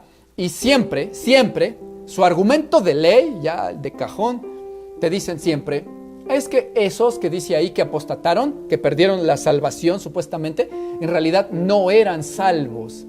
¿Sí? Así dicen. Es que estos que dice que Dios vomita de su cuerpo, nunca estuvieron en su cuerpo, nunca fueron salvos. Imagínate, que los vomita de dentro de su cuerpo, pero dicen que nunca estuvieron en su cuerpo. Entonces siempre dicen que nunca fueron salvos, es su argumento. Siempre, para todo es su argumento con el que se escapan como testigos de Jehová, con eso se la quitan tontamente. Pero a ver, que se quiten que los santificados con sangre de Cristo y que tienen espíritu de gracia, que dice ahí en Hebreos 10, que se quiten eso y que digan que esos santificados no eran salvos. Para que hagan evidente su ridiculez y su necedad. A ver, que digan que esos santificados, los santos, no eran salvos. Porque su padre es el diablo y no son capaces de entender y aceptar que los únicos que pueden ser llamados los ya santificados con la sangre del pacto de Cristo y del Cordero son definitivamente las personas salvas, ya salvas. Ningún impío, perverso, inconverso se le puede llamar santificado con la sangre de Cristo. Pero hay algunos que no solo no te contestan y le dan vuelta y se van ahí cobardemente huyendo al argumento porque no pueden contestar. No, hay otros que en su necedad y tontez y amor por su padre el diablo y por la mentira, todavía se atreven a decirte, no, pues no eran salvos, nunca fueron salvos esos. Así de sinvergüenza se oyen y se ven. Nada más con el afán de negar la verdad de Cristo y de aferrarse a su mentira del diablo, de su secta. Ahí se evidencia que son unos sectarios. Cuando nosotros éramos católicos o alguno de ustedes era testigo de Jehová, sabe muy bien que lo que defendía era su religión, la mentira. Y aunque le demostraran con 20 versículos que estaba bien mal, decía uno, pero bla, bla, bla, porque era uno un necio, un hijo del diablo. Pues así estos. No pueden aceptar que los santificados son simplemente los salvos. Para quitarse el argumento y que puedan usar entonces su clásica reglita falsa de siempre de decir, no, esos no eran salvos. ¿Sí? Para quitárselo, tienen que hasta negar que el sol alumbra y es de día y que en la noche está oscuro. También eso han de negarlo. ¿Por qué? Porque son necios. Son perversos, mañosos.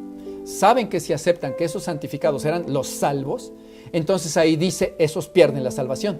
Pero lo que les queda a los calvinistas siempre para todo es que esos no eran salvos. Ese es su argumento de ley.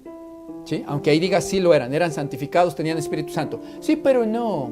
Es que eso de que tenían Espíritu Santo, mira, dicen, ¿cómo te explico? A ver, fíjate, es que en el pueblo de Israel, pues Dios se movía, eso significa que ahí estaba el Espíritu Santo. Algo así. No sabía yo. O sea, pura bobada para no aceptar lo evidente. Pero la Biblia dice 1000 veces claramente en muchísimos versículos que se puede perder la salvación y en muchos contextos lo aclara.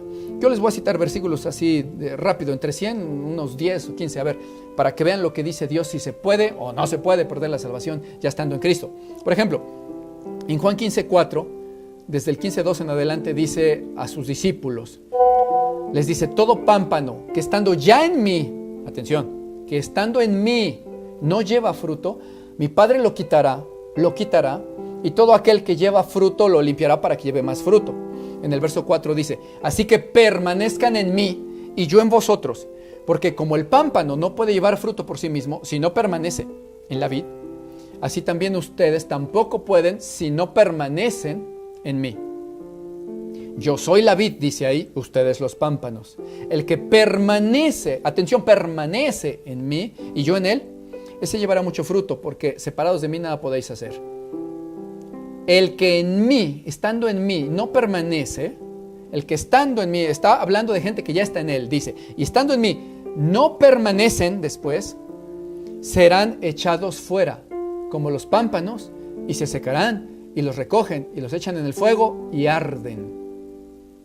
Pero aquí los calvinistas dicen, no, pero aquí mira, te explico. Y empiezan a contar cuentos chinos y no sé qué, cuentos de princesas y de hadas, no sé cuánta tontería, pero no te saben aceptar, como los hijos de Dios, y sabemos amar la verdad. Pero los del diablo no, ellos te dicen, no, aunque Jesús haya dicho, sí, no importa, tú ya estás en él, y aunque no permanezcas, aunque no des fruto, no importa que él diga que te echa fuera y que te echa al fuego. Yo digo, Calvinito dice que no pierdes tu salvación y que no te puede desechar Jesús, aunque Jesús diga que sí. Así de necios son. ¿Qué más dice la palabra de Dios? Por ejemplo, Dios dice que se puede borrar a alguien del libro de la vida. Y también ellos ahí te dicen, sí, pero es que en el libro de la vida están escritos todos primero. No, señor. La Biblia dice que los impíos no están escritos en el libro de la vida, que solo se escribe en el libro de la vida a los que son salvos. Jesús le dijo a sus apóstoles, no se pongan tan contentos ni se emocionen de que los demonios se les sujetan. Más bien emociónense y gócense de que sus nombres ahora ya están escritos en el libro de la vida. No se escribe en el libro de la vida a cualquier hijo de la vecina, impío, inconverso. Pero los calvinistas necios y mentirosos te dicen, no, sí, todos están escritos desde siempre. Por eso Dios dice que un día a algunos los va a borrar. No es cierto, Señor. Solo Dios escribe ahí a los justos, ¿sí? Y si alguien está escrito en ese libro porque un día fue salvo, si no permanece, como ya veíamos que dice ahí en Juan, no da fruto o apostata, Dios lo borra del libro, lo quita y lo echa al fuego como pámpano, como decía Juan, ¿sí? Y lo quema. Dice así la palabra de Dios en Éxodo 32:32. Señor, te pido que perdones ahora su pecado, pero si no, entonces bórrame ahora de tu libro que has escrito. Ráeme, en hebreo dice maká, que significa borrar, deshacer, quitar. ¿Sí? Y luego también en Salmos 69:28 dice, que sean borrados del libro de la vida. Dice, porque esos no deberán quedar inscritos con los justos. Ahí está, los impíos no están inscritos en el libro de la vida. ¿Sí? O los que una vez estuvieron y fueron salvados y fueron declarados justos, si se vuelven al pecado, como dice la Escritura, y apostatan, entonces se borran del libro de la vida, porque ahí solo quedan los justos. Ahí un día solo estuvieron los que son justos. Luego Apocalipsis 22, 19 dice: y si alguno quitare de las palabras del libro de esta profecía, Dios quitará su parte del libro de la vida, etc. Conclusión: solo puede Dios borrar del libro de la vida a alguien que estaba escrito en el libro de la vida, cuando Dios le dio vida y lo escribió ahí. Pero los calvinistas dicen que no, que en el libro de la vida estaban los que no estaban escritos. Esa cosa rara, ¿no? Que Dios borra a los que nunca estuvieron escritos en el libro de la vida. Entonces, ¿cómo los borra si nunca estaban escritos? Que dicen que Dios borra ahí a los que no eran salvos, ¿sí? Entonces, qué tontería, ¿no? Así de necios están.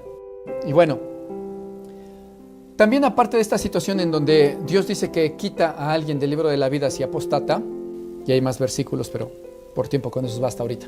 También hay otro tópico, que Dios dice que alguien puede ser vomitado de dentro de su cuerpo hacia afuera. Dice, o sea, cuando ya está dentro de su cuerpo es la iglesia, ¿sí? Él es la cabeza y es su cuerpo la iglesia. Pues cuando ya alguien está en su cuerpo, Dios dice que lo puede vomitar. Dice la palabra de Dios así, Apocalipsis 3:16: pero por cuanto tú eres tibio y no eres frío ni caliente, yo te vomitaré de mi boca. Y ahí les preguntas, a ver, ¿Dios vomita lo que tiene dentro de su cuerpo o lo que está afuera? Y son tan necios que te llegan a decir algunos, pues vomita lo que estaba afuera. Ah, caray, entonces ¿cómo lo va a vomitar de dentro de su cuerpo si estaba afuera de su cuerpo? ¿Cómo va a ser? Estaba en su cuerpo, en el cuerpo de Cristo, pero son necios, no lo entienden. Y estando alguien en el cuerpo de Cristo, ahí le está hablando a la iglesia, ahí dice iglesia, y entonces le dice, tú ya estás en mí, ahí está tu candelero, yo me muevo entre ustedes, dice en los capítulos previos, pero como ahora ya eres un tibio, yo te voy a vomitar de mi boca. Y ellos se atreven a decir que era un no salvo ese. O sea, por favor, son ridículos a veces. Y si alguno te acepta que, bueno, sí, lo vomita de adentro de su cuerpo, porque ya era iglesia o ya era salvo, si alguno acaso te llega a aceptar eso, de todas maneras te dicen, pero lo vomita, pero es salvo. O sea, no pierde su salvación. O sea, yo creo que te quieren dar a entender que lo vomita en el cielo, ¿no?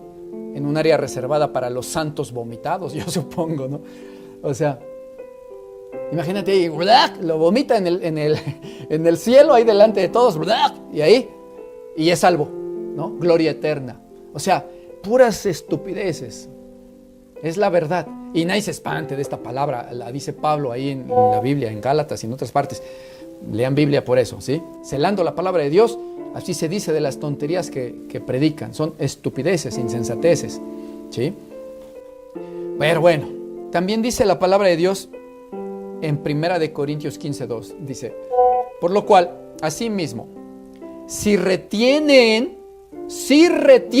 la palabra que yo les he predicado, o sea, si permanecen en esa palabra, si la retienen, entonces serán salvos. Pero si no, habrán creído en vano.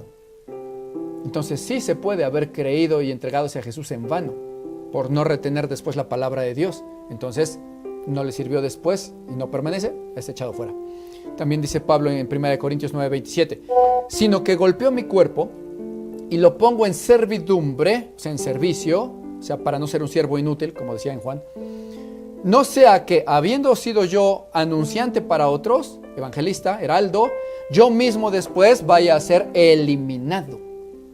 Y algunos insensatos calvinistas, bueno, todos de hecho, te van a decir, no, pero ahí no dice eliminado de la salvación, dice eliminado de, pues ahora verás, del ministerio.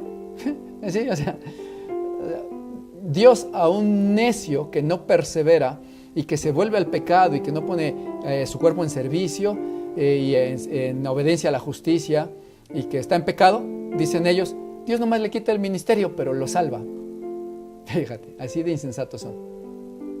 Pero bueno, también dice Filipenses 2:12, por lo tanto, ocúpense de su salvación con temor y temblor. La pregunta es, ¿para qué ocuparse si no se puede perder? ¿No? Dicen ellos. Pero ellos dicen, no, pero pues de todas maneras, bueno, es pura insensatez. Ahora, la Biblia no solamente dice que se pueden perder, sino también dice que cuando la salvación se pierde, dice que es para siempre. Y aquí vienen algunos necios insensatos calvinistas, que siempre su argumento necio ahí de Cantinflas es, Dicen, a ver, si se pierde, entonces, ¿en qué pecado se pierde? ¿Con qué pecado se pierde? ¿A los cuántos? Es que son necios, no entienden que no estamos hablando de que se pierde porque pecaste un día, o a los 5 pecados o 20. No entienden que no estamos hablando de eso, les falta un poquito de razonamiento. Si tú pecas, incluso si estás en una etapa de pecado porque estás, no sé, en debilidad, muy débil en la fe, caíste, Dios tiene misericordia si te arrepientes y si no has apostatado completamente. Y si todavía el Espíritu Santo te contrista, te redarguye, a lo mejor estás yendo a la iglesia pero todo triste, todo avergonzado, te sientes sucio ante Dios, sabes que estás en pecado, pero no has dejado a Cristo, no has abandonado el Evangelio, ni has apostatado de la iglesia y de la fe. Dios te va a perdonar si te humillas, y no importa si lo que cometiste fue un robo, un adulterio, Dios te va a perdonar, ¿sí?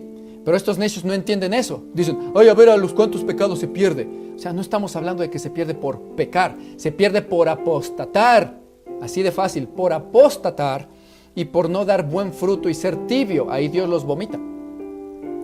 Entonces, una vez aclarado esto, Dios dice que si se pierde la salvación es para siempre, ¿sí? Por ejemplo, en Hebreos 6:4 al 6, dice la palabra de Dios, porque es imposible que los que una vez ya habían sido iluminados y que habían gustado el don celestial, o sea, la salvación, atención, ya habían gustado, probado, sabido lo que era la salvación, el don celestial, y dice, y también ya habían sido hechos partícipes del Espíritu Santo, atención, y también ya habían probado la buena palabra de Dios y el poder del reino venidero, o sea, los dones del Espíritu, poder. Y esos recayeron, con recayeron en griego dice parapipto, que significa irse por otro camino, o sea, apostatar. No significa caer en algún pecado un día o algunos pecados, no, es apostatar, ¿sí? Entonces dice, es imposible que esos iluminados que usaron la salvación, que ya tenían Espíritu Santo, dice ahí, que usaron la palabra de Dios y el poder del Espíritu Santo, y apostatan, dice, es imposible que sean otra vez después renovados para arrepentimiento, no se puede ya. Dice, porque con eso crucificarían con eso para sí mismos, de nuevo, al Hijo de Dios, exponiéndolo a vituperio y vergüenza. Por eso no se puede, no estamos jugando. Ya, esos pierden su salvación para siempre. Si es que apostatan, no si un día pecan, sino si apostatan de la fe.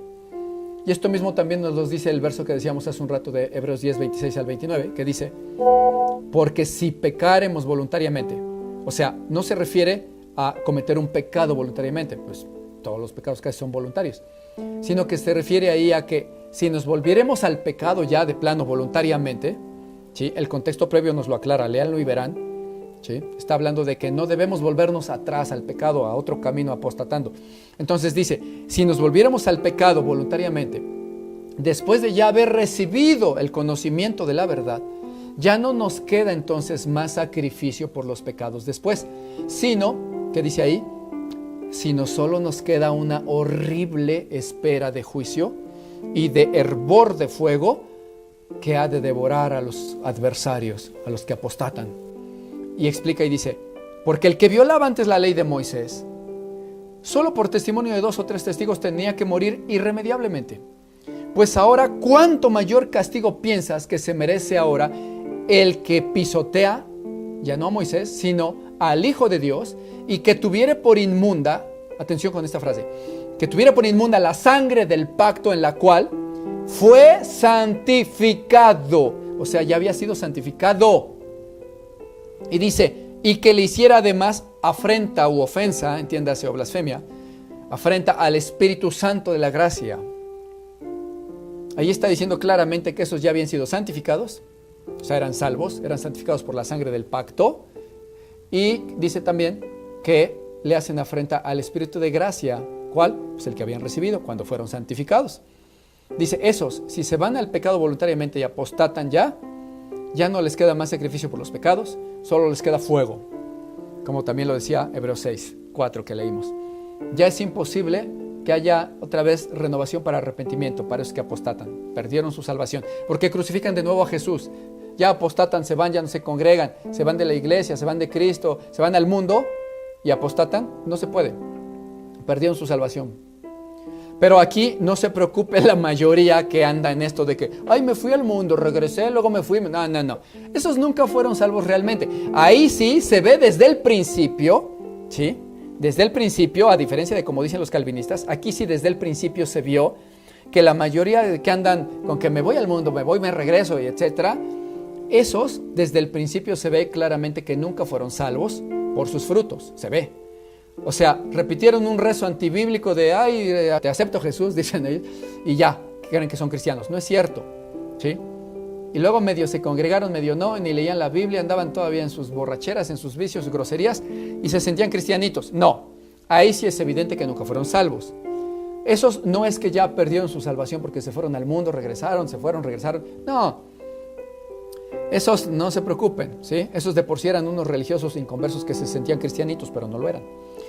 Ahí sí es claro, esos no se preocupen, no es que ya perdieron su salvación para siempre. Vengan a Cristo de veras, ahora sí una sola vez y para siempre, de verdad, por primera vez ahora sí, y tengan ahora sí por primero a Dios y vivan santamente, y entonces ahora sí ya serán verdaderamente cristianos. Pero los que ya un día, como dice Hebreos 6:4 y Hebreos 10:26, que en algunos sí se vio evidente que gustaron buena palabra, que recibieron Espíritu Santo, se veía por su santidad, se veía que tenían los dones del Espíritu y el poder del siglo venidero y apostatan. O sea, a los que sí se les vio claramente que un tiempo se veía que sí eran hijos de Dios y apostatan, ahí sí dice, ya no hay más sacrificio por sus pecados, ya solo fuego, porque no estamos jugando, no pueden estar crucificando a Cristo cada vez que quieran. Que ya recibieron dones del Espíritu Santo y luego lo tienen por inmundo y se van al mundo a pecar y se olvidan de Cristo y apostatan, se van de la iglesia, se vuelven a pecar, ya así no se puede. Ahí no. Pero aplica solo a los que verdaderamente sí fueron salvos, sí pueden perder su salvación. ¿Sí? Ya lo hemos explicado. También, por cierto, en Gálatas 5:2 al 4 dice, y aquí Pablo, yo les digo que si se circuncidan, de nada les va a servir Cristo. Se lo está diciendo a gente salva, porque a esos Gálatas primero les dijo, a ver, ¿cómo empezaron primero? ¿Cómo recibieron el Espíritu Santo? ¿Por oír el Evangelio con fe y creerlo o por buscar las obras de la ley de Moisés? ¡Ah, qué necios son! A ver, ¿cómo recibieron el Espíritu Santo? Pues por la fe. Entonces, claramente está diciendo ahí que esos sí recibieron el Espíritu Santo y eran salvos. Pues a esos salvos les dice, adelante, si se circuncidan no les va a servir Cristo, porque ya empezaron por el Espíritu Santo. Y luego dice, otra vez testifico a todo hombre que se quiera circuncidar, entiéndase, ya siendo cristiano con Espíritu Santo, y se quiera circuncidar después para guardar la ley, dice, bueno, les digo que están obligados a guardar toda la ley y de Cristo se desligan esos que por la ley de Moisés se quieran justificar. De la gracia han caído. De Cristo se desligan y de la gracia cayeron. Y fíjense, a ver, estos insensatos, necios y rebeldes de los calvinólatras, les presentas esto y dicen, como siempre, dicen, no, es que estos nunca fueron salvos.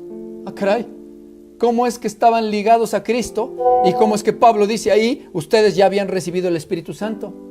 ¿Sí? Y que estaban en la gracia. Porque no se puede desligar de Cristo quien no estaba en Cristo. No puede caer de la gracia quien no estaba en la gracia. Y además, ni para qué les argumentemos. Son necios, no entienden de argumentos. Ahí, ¿sí? Dice claramente, en ese pasaje dice claramente, díganme cómo recibieron el Espíritu Santo cuando lo recibieron. ¿Por la fe o por Moisés? Así que ni para que un calvinista pueda decir, no, esos no tenían Espíritu Santo, no eran salvos. No, señor, sí lo tenían. Ahí dice clarito que lo tenían, pero son necios. No les gusta la verdad, son una secta del diablo, no les gusta la verdad. Entonces claramente la Biblia dice que se puede caer de la gracia de Cristo y ser desligado de Cristo. En 2 de Pedro también, en el 2:15, dice, han dejado el camino recto y se han extraviado. Y uno les pregunta, a ver, ¿estos eran salvos o no? Y estos necios siempre van a decir, no. Ah, caray, ¿y cómo es que dice que ya andaban en el camino recto? ¿Cómo es que un impío anda en el camino recto? Y no te saben explicar. Es que ahí está hablando de los que dentro de la iglesia una vez fueron salvos y andaban ya en el camino recto y por eso un día lo dejaron y se extraviaron siguiendo el camino de Balaam, dice. Y esos pierden su salvación. ¿Por qué? Porque apostataron. De hecho, en el verso 20 dice, porque ciertamente si habiéndose ellos ya escapado antes de las contaminaciones del mundo. Ay, por amor a Dios, en serio, entiendan, como insensatos. Dice, ya se habían escapado de las contaminaciones del mundo. Ni modo que un impío perverso es el que ya se escapó de las contaminaciones del mundo.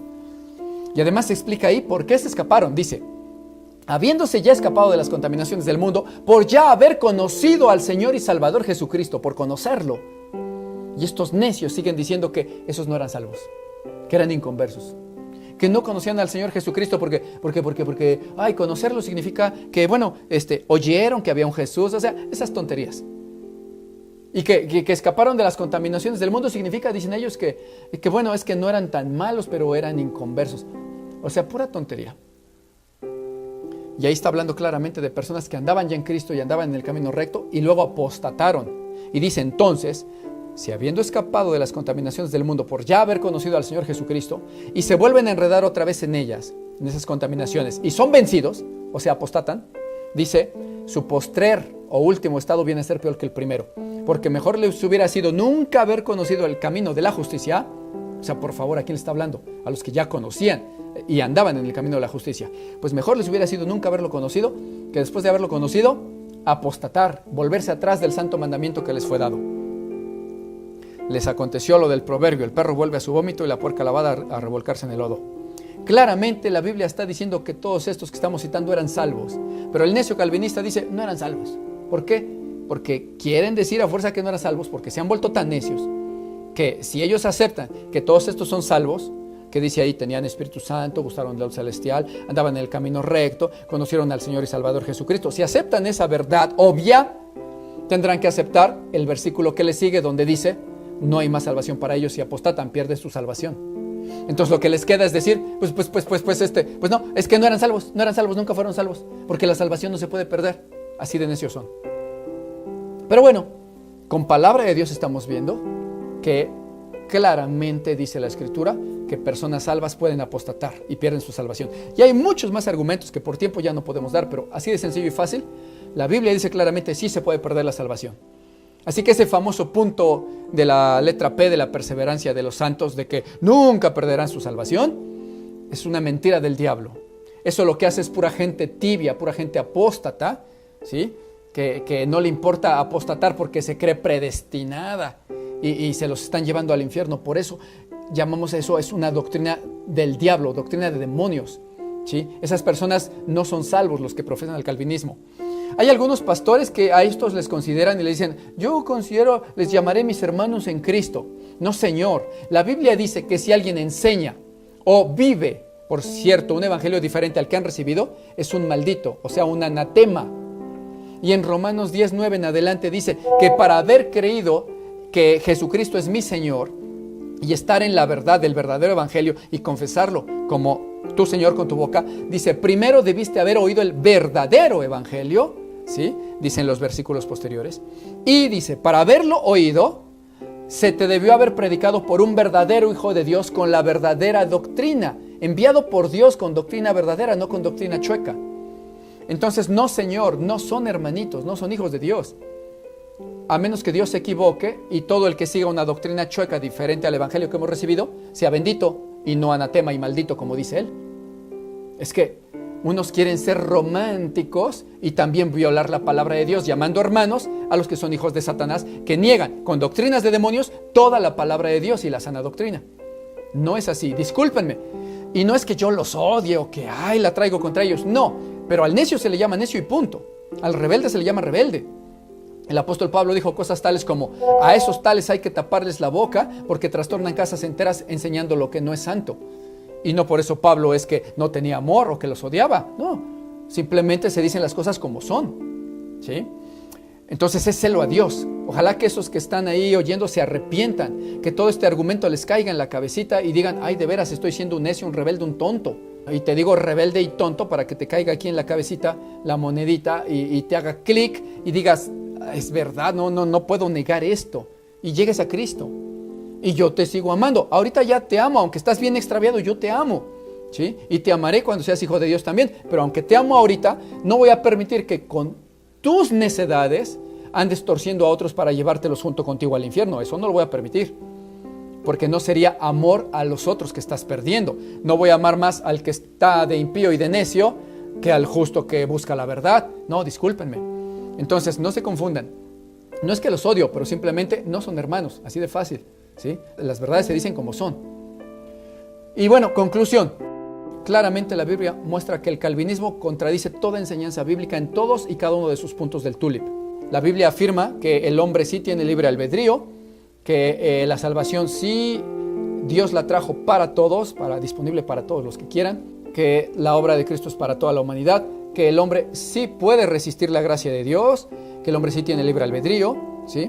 Que sí es posible apartarse de la fe y perder la salvación. Así dice la Biblia.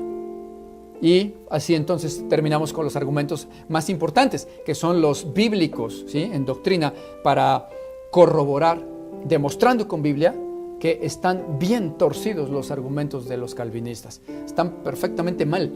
Con Biblia lo demostramos. Es lo más importante. Pero ahora hay que recordar, y me quiero despedir con esto, como dije al principio, que no solo está chueca, como se puede ser chueca una doctrina del diablo, esta doctrina calvinista, no solo está chueca, amplia y evidentemente ante la Biblia, sino que también, recuerden, el que la originó, esa doctrina, el padre de esa doctrina, Juan Calvino, era demostradamente por la historia y documentos amplios y veraces y aceptados por el mismo Calvino, demostrado que Calvino fue condenado por el delito en ese entonces de sodomía, ¿sí? Lo consideraban un delito y ciertamente es pecado ante Dios, y fue echado y desterrado de Ginebra junto con su amantito, y luego volvió a tener otro por ahí, otro amantito, y entonces era un sodomita. Y además, en sus propias cartas, él acepta sus asesinatos, en el caso de Miguel Servet, y él dice que sí lo hizo, que se lo merecía Miguel Servet, que lo volvería a hacer y que está muy bien asesinar a los opositores. Él mismo lo acepta en sus cartas.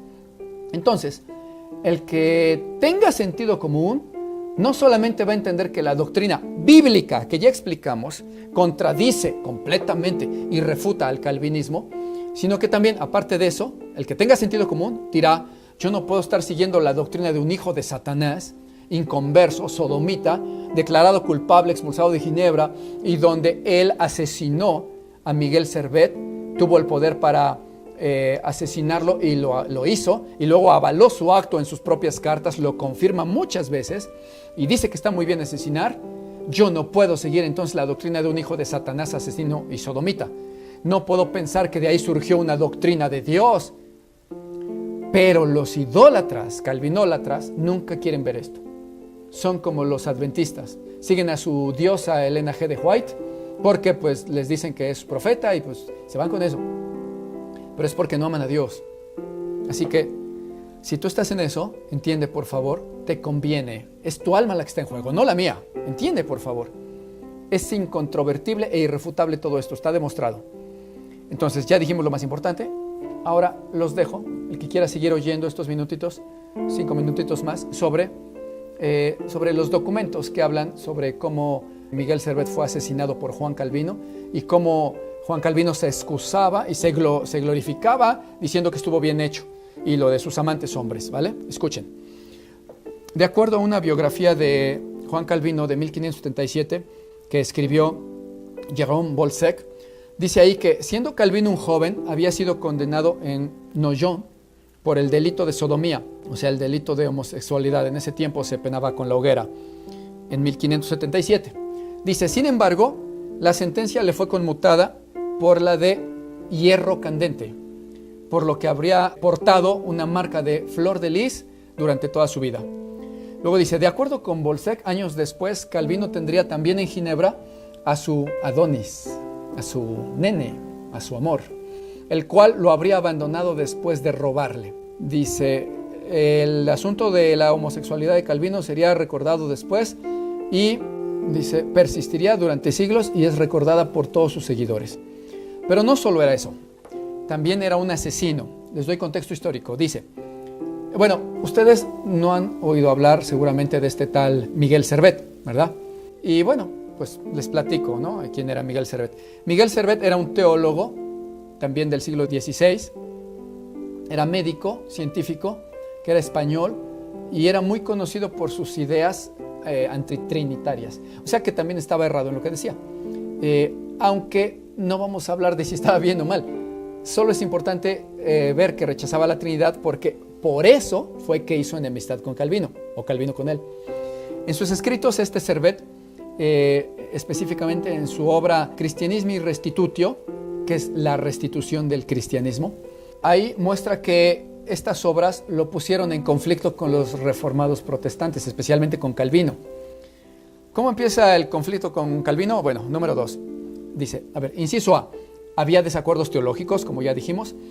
Ellos tuvieron una correspondencia constante, Calvino y Servet, en la que discutían sus diferencias teológicas. Y Servet criticaba muy abiertamente las enseñanzas de Calvino, especialmente sobre la predestinación y la Trinidad, lo que generó fuerte rivalidad entre ellos. Luego, Servet huye de la Inquisición, porque fue condenado por herejía por la institución católica en Francia y se escapó de la ejecución. Entonces, durante su huida, ese fue su error, decide pasar por Ginebra, donde Calvino tenía una gran influencia. No era el gobernante, pero parecía el gobernante Calvino, a ese grado era su influencia, y se le ocurre a Servet y dice para allá, con el enemigo, ¿no? Bueno. Inciso 3, la captura y el juicio. Dice, inciso A, Servet es reconocido en Ginebra, a pesar de estar disfrazado, es reconocido y arrestado en Ginebra en 1553, y Calvino, quien ya lo consideraba un hereje peligroso, apoyó su arresto. Vale, hasta ahí dices, bueno, un arresto ya. Pero sabía Calvino en qué iba a terminar ese arresto, en la hoguera, ¿sí? Porque era buscado por la Inquisición católica. Ahí sí estuvo de acuerdo con la institución católica, ¿no? Este supuesto reformador. Ahí sí dijo, eso está re bien, la hoguera, ¿no? Entonces apoyó para su arresto. Inciso B. Calvino impulsa el proceso. No solo denunció a Servet ante las autoridades católicas, sino que también proporcionó evidencia en su contra, incluyendo cartas privadas que habían intercambiado previamente. Y Calvino insistió en que Servet debía ser castigado por sus ideas heréticas. Insistió. Recuerden, estamos hablando con alguien que tenía mucha influencia en Ginebra, ¿sí? Inciso C. El juicio y condena. Servet fue juzgado por las autoridades de Ginebra, pero Calvino jugó un papel clave en el proceso. Aunque Calvino no tenía autoridad para condenarlo, su influencia fue decisiva. Servet fue declarado culpable de herejía y condenado a muerte por tortura en la hoguera. Asesinado quemado vivo. 4. La ejecución de Servet. El 27 de octubre del 53, Servet fue quemado en las afueras de Ginebra, en la hoguera, y Servet murió de manera agonizante en la hoguera, gritando, Jesús, Hijo del Dios eterno, ten misericordia de mí. Luego, 5. La responsabilidad de Calvino. Aunque Calvino no fue el ejecutor, no es el que prendió la hoguera, no obstante, su papel en la captura, en el juicio y la condena de Servet es innegable. Calvino justificó la ejecución, atención, justificó la ejecución, argumentando que Servet era una amenaza para la certeza de la fe, ¿sí? Y para el orden social. Así que con esto quedó marcado quién era Calvino. Un sodomita asesino. Ahora, algún detractor de todo esto y defensor de los calvinistas quizás diga, ay, pero tú dices eso, pero eso no está demostrado. Ya saben que para el necio nada está demostrado, ¿no? Pero resulta que hay evidencias y fuentes que demuestran que son datos fidedignos. Uno, las cartas entre Calvino y Servet, ¿sí? Ahí, son públicas todavía, había correspondencia previa, ¿sí? Y se discutían temas teológicos en esas cartas, y Calvino le escribió a Servet, no odio a nadie, pero aborrezco tus herejías, etcétera, etcétera. Calvino, como denunciante, proporcionó esas cartas a las autoridades y proporcionó para el arresto y para su ejecución. Fuentes de esto, The Life and the Death of Michael Servetus, o sea, son libros de academia, o sea, son asuntos académicos, no son de un seguidor de los calvinistas o detractor, no, son asuntos académicos, libros, ¿sí? Academia, universidad. Otro, Calvin, Biography por Bernard Cotret, algo así, que analiza la correspondencia. Hay otras fuentes, The History of the Reformation of Geneva, por J.H. Mel Daubigny, algo así. El juicio y el papel de Calvino, etcétera, porque hay más. Por ejemplo, sobre la ejecución y la justificación de Calvino, dice que Calvino escribió varias obras en las que justificaba la decisión de ejecutar a un hereje. Noten que el mismo Calvino escribió obras donde justifica y corrobora el porqué y que qué bueno que murió así y que fue condenado Servet. Ahora, los amantes idólatras de Calvino dicen, no es cierto, son inventos. Espérate, no estás hablando, no digas mentiras de tu ídolo Calvino. Estás llamándolo mentiroso, porque tu ídolo Calvino en sus propias cartas dice que sí. Tú dices que no, pues él dice que sí. Así que, ¿te parece al católico que al propio Papa quiere contradecir, no? O sea, estás llamando mentiroso al propio Calvino en sus cartas. Son necios. Él mismo afirma eso. ¿Y dónde lo dice? En el libro Defensio Orthodoxae Fidei de Juan Calvino y en Concerning Heretics por Sebastián Castello, que critica ahí la ejecución de Servet, entre otras obras, ¿no? Obras de Calvino. Sebastián Castello, que era un crítico de Calvino en esa obra, criticó abiertamente la ejecución a Servet, y Castello le escribió a Calvino, óyeme, matar a un hombre no es defender una doctrina, es matar a un hombre simplemente, punto, etcétera. Y hay testimonios contemporáneos también de esta época donde se incluyen documentos de actas del juicio, testimonios de testigos, donde se confirma todo este papel de Calvino en la muerte, asesinato de Miguel Servet, el juicio, testimonios, ¿sí? Y etcétera. Y bueno, tenemos muchas fuentes, luego se las paso. Pero la reacción posterior de Calvino es también importante, que después de la ejecución, Calvino no mostró arrepentimiento. En todos sus escritos siguió defendiendo la decisión de ejecutar a Servet, lo que refuerza la idea de que estuvo plenamente involucrado y además gozoso, ¿sí?, de la ejecución de Servet. También en una carta que escribió a su colega Guillaume Farel, Calvino escribió, espero que el veredicto de muerte sea al menos una advertencia para otros. O sea, estaba recontento con esa muerte en la hoguera.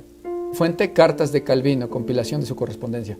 Conclusión, ni para negarlo, todas las fuentes históricas, incluyendo las mismas cartas de Calvino, actas de juicio, testimonios y ahora contemporáneos escritas de Calvino y de sus colegas, además, demuestran que Calvino fue casi el orquestador, promotor y ejecutor de todo este asesinato horrible y perverso de Miguel Servet, puesto en la hoguera para ser quemado vivo. Y hay evidencias que lo respaldan al por mayor, y él se gloría de eso. ¿Dónde está que este era un hombre de Dios? ¿Por qué los calvinistas pueden criticar a los papas católicos de ese tiempo y decir, ¿cómo pueden pensar los locos católicos que los papas sean de Dios? Mira lo que mandaban a hacer. Pues los calvinistas dicen eso, ¿no? Pero Calvino sí podía, y ayudado por los papas. O sea, ¿están locos o qué les pasa? Y no entienden que el que aborrece a su hermano es un homicida, dice la Escritura, cuanto más el que de veras lo mata en la hoguera, y está contentísimo diciendo, y así se debe de hacer para que todos aprendan, hay que matarlos. Tu ídolo Calvino, necio calvinista, es un asesino sodomita. Nunca fue hijo de Dios. Sus doctrinas de demonios son demostradas que son de demonios por sus hechos de demonios. No puede ser un cristiano hijo de Dios, guiado por el Espíritu de Dios, no puede ser como para escribir algo que sea de Dios, si es un homicida sodomita que le encanta asesinar a los que se le oponen y defiende ese hecho. No puede ser. No es hijo de Dios, es un hijo del diablo. Su testimonio es de perversión, su vida es de perverso. Como si hablásemos de Russell, de los testigos de Jehová, o del otro de los mormones, de José Smith, o de Elena White de los adventistas, o de José de Jesús Miranda, o todos esos perversos, impíos. Pues todos esos locos, necios, impíos, que si habláramos de ellos sería como decir que si esos estuvieran llenos de Dios, así tú igual con Calvino. ¿Cómo puedes decir que su doctrina es de Dios y es peor que todos esos que mencionamos? ¿Cómo me puedes argumentar que las obras perversas de este asesino, confeso, porque él lo confiesa, puedan ser de Dios? Por eso ahora quizás me entiendan por qué es tan loca esa doctrina de demonios, de llegar a afirmar que, lo que dicen Calvino y sus seguidores, que Dios es el autor de los pecadores y del pecado y que nadie se puede oponer, y que él dijo, de todos modos te condeno, ¿sí? Porque quiso, punto. Pues claro, lo está diciendo un hijo del diablo. Tú le sigues, así de fácil. ¿Cómo vas a entender que eso sea de Dios? O sea, por favor. Y ya, aquí termino, pero todavía investigué cómo se puede demostrar que esas fuentes son fidedignas y que valen, porque son un montón. Pero todavía tengo aquí más fuentes. confiables, en donde uno puede incluso leer en internet las cartas de Calvino, libros no autobiográficos, pero sí biográficos de otros contemporáneos donde narran todo, ¿sí? Digo, para que Calvino lo diga y lo acepte en sus libros, pues ya no hay modo de negarlo. Porque diles esto a los calvinistas, empiezales hablando de Servet y de Calvino y salen, no, eso es un invento. Necios. Está en cualquier librería, en cualquier Wikipedia o en cualquier libro de historia o a la inteligencia artificial, pregúntale y vas a ver lo que te dice. Que te diga qué onda con el asunto de Calvino y de Servet, te va a narrar todo. Pregúntale si es demostrable y si las fuentes son válidas, te va a decir 100% demostrable. Ve con un erudito en historia y en teología y te va a decir que esto es cierto. Tú, loco necio, que quieres a fuerza negarlo. Ni siquiera tus teólogos reformados lo niegan, ¿sí? Dicen, sí, así fue. Claro que se justifican diciendo, pero mira, vamos a explicar, pero dicen que sí fue y tú, loquito, dices que no fue. Pasa como en el catolicismo, ¿no? Su mismo catecismo romano dice que sí le dan una adoración a María y ellos dicen, no es cierto. Pues dile, loquito, a tu papa y a tu catecismo porque dice que sí. Que tú ignores hasta tu propia religión, pues ya es asunto tuyo, pero tu papa dice que sí. Entonces, así están con su ídolo, hijo de Satanás de Calvino y los que le siguen. No hay manera de negar nada de esto. Todas son fuentes válidas y comprobables. Ahora bien, ahora sí ya acabé. Mis amados, esto, entiéndase, está explicado para el público en general que apenas quiere conocer. Cada punto de estos, si hiciéramos un video, nos tardaríamos 200 prédicas porque es muy largo, demostrando y arrastrando esa doctrina por los suelos, esa doctrina de Satanás, porque es facilísimo. Digo, ya vieron sus argumentos, ¿no? No, aunque Dios diga que sí quiere, pues no quiere. Ya, ese es su argumento. Negar la palabra, o sea, ¿sí? Pero hay mucho más que decir todavía. Por favor, invito a todos los que están oyendo, ¿de qué sirve esto a los que apenas están buscando de Dios y están como que tratando de hallar la verdad? ¿De qué les sirve todo esto? Bueno, les sirve para que vean y aprendan que la verdad está en la Biblia, no está en palabras de hombres. Déjense de andar tonteando buscando por otros lados cuando apenas ni siquiera han ido a buscar en la Biblia palabra de Dios. No estén buscando donde no, en la Biblia está la verdad, ¿sí? No se mareen con otras cosas, en la Biblia está la verdad. Cuando los que están empezando a conocer, atención los que me oyen por primera vez, los que están empezando a buscar de Dios, y yo los veo por centenas ahí en las redes sociales o en el WhatsApp, porque me escriben, ¿no? Están empezando a buscar y empiezan a oír a un Juan Manuel Vaz, a un Núñez, un Sugelen, un MacArthur. Después me escriben llorando, confundidos. Es que ya no entiendo, ya no sé, pero pues ¿quién te dijo que te vayas a oír lo que nadie te dijo que vayas a oír? ¿Ya leíste la Biblia como te dije varias veces? ¡No! Entonces, por eso se pierden. Mucho erráis por ignorar la Escritura y el poder de Dios. Empiezan a oír a esos teolocos y dicen, ay no, pues suena súper interesante, ha escrito muchos libros. Uy, caray, mencionó otro libro y fulano, y dice que en el Instituto de Teología, y que en Marsella, y que en la Luna, y en Marte, y no sé cuánta tontería. Que uy, estudió un montón en los campamentos del Altísimo allá en el cielo, wow, ¿no? O sea, y están diciendo puras herejías, puras doctrinas de demonios, y ni cuenta se dan el que está oyendo. Algunos mensajes de ellos pueden sonar medio espirituales, ¿no? Algunos te invitan a santifícate, busca de Dios, dale honra, porque muchos cristianos de ustedes no le dan honra, te dicen, no se esfuerzan. Y yo diría, ¿para qué carambas te vas a esforzar si no puedes perder la salvación? Si dices que soy predestinado, soy salvo, siempre salvo, y no importa lo que yo haga, soy salvo, ¿para qué persevero, busco santidad? ¿Para qué? O sea, ¿para qué carambas?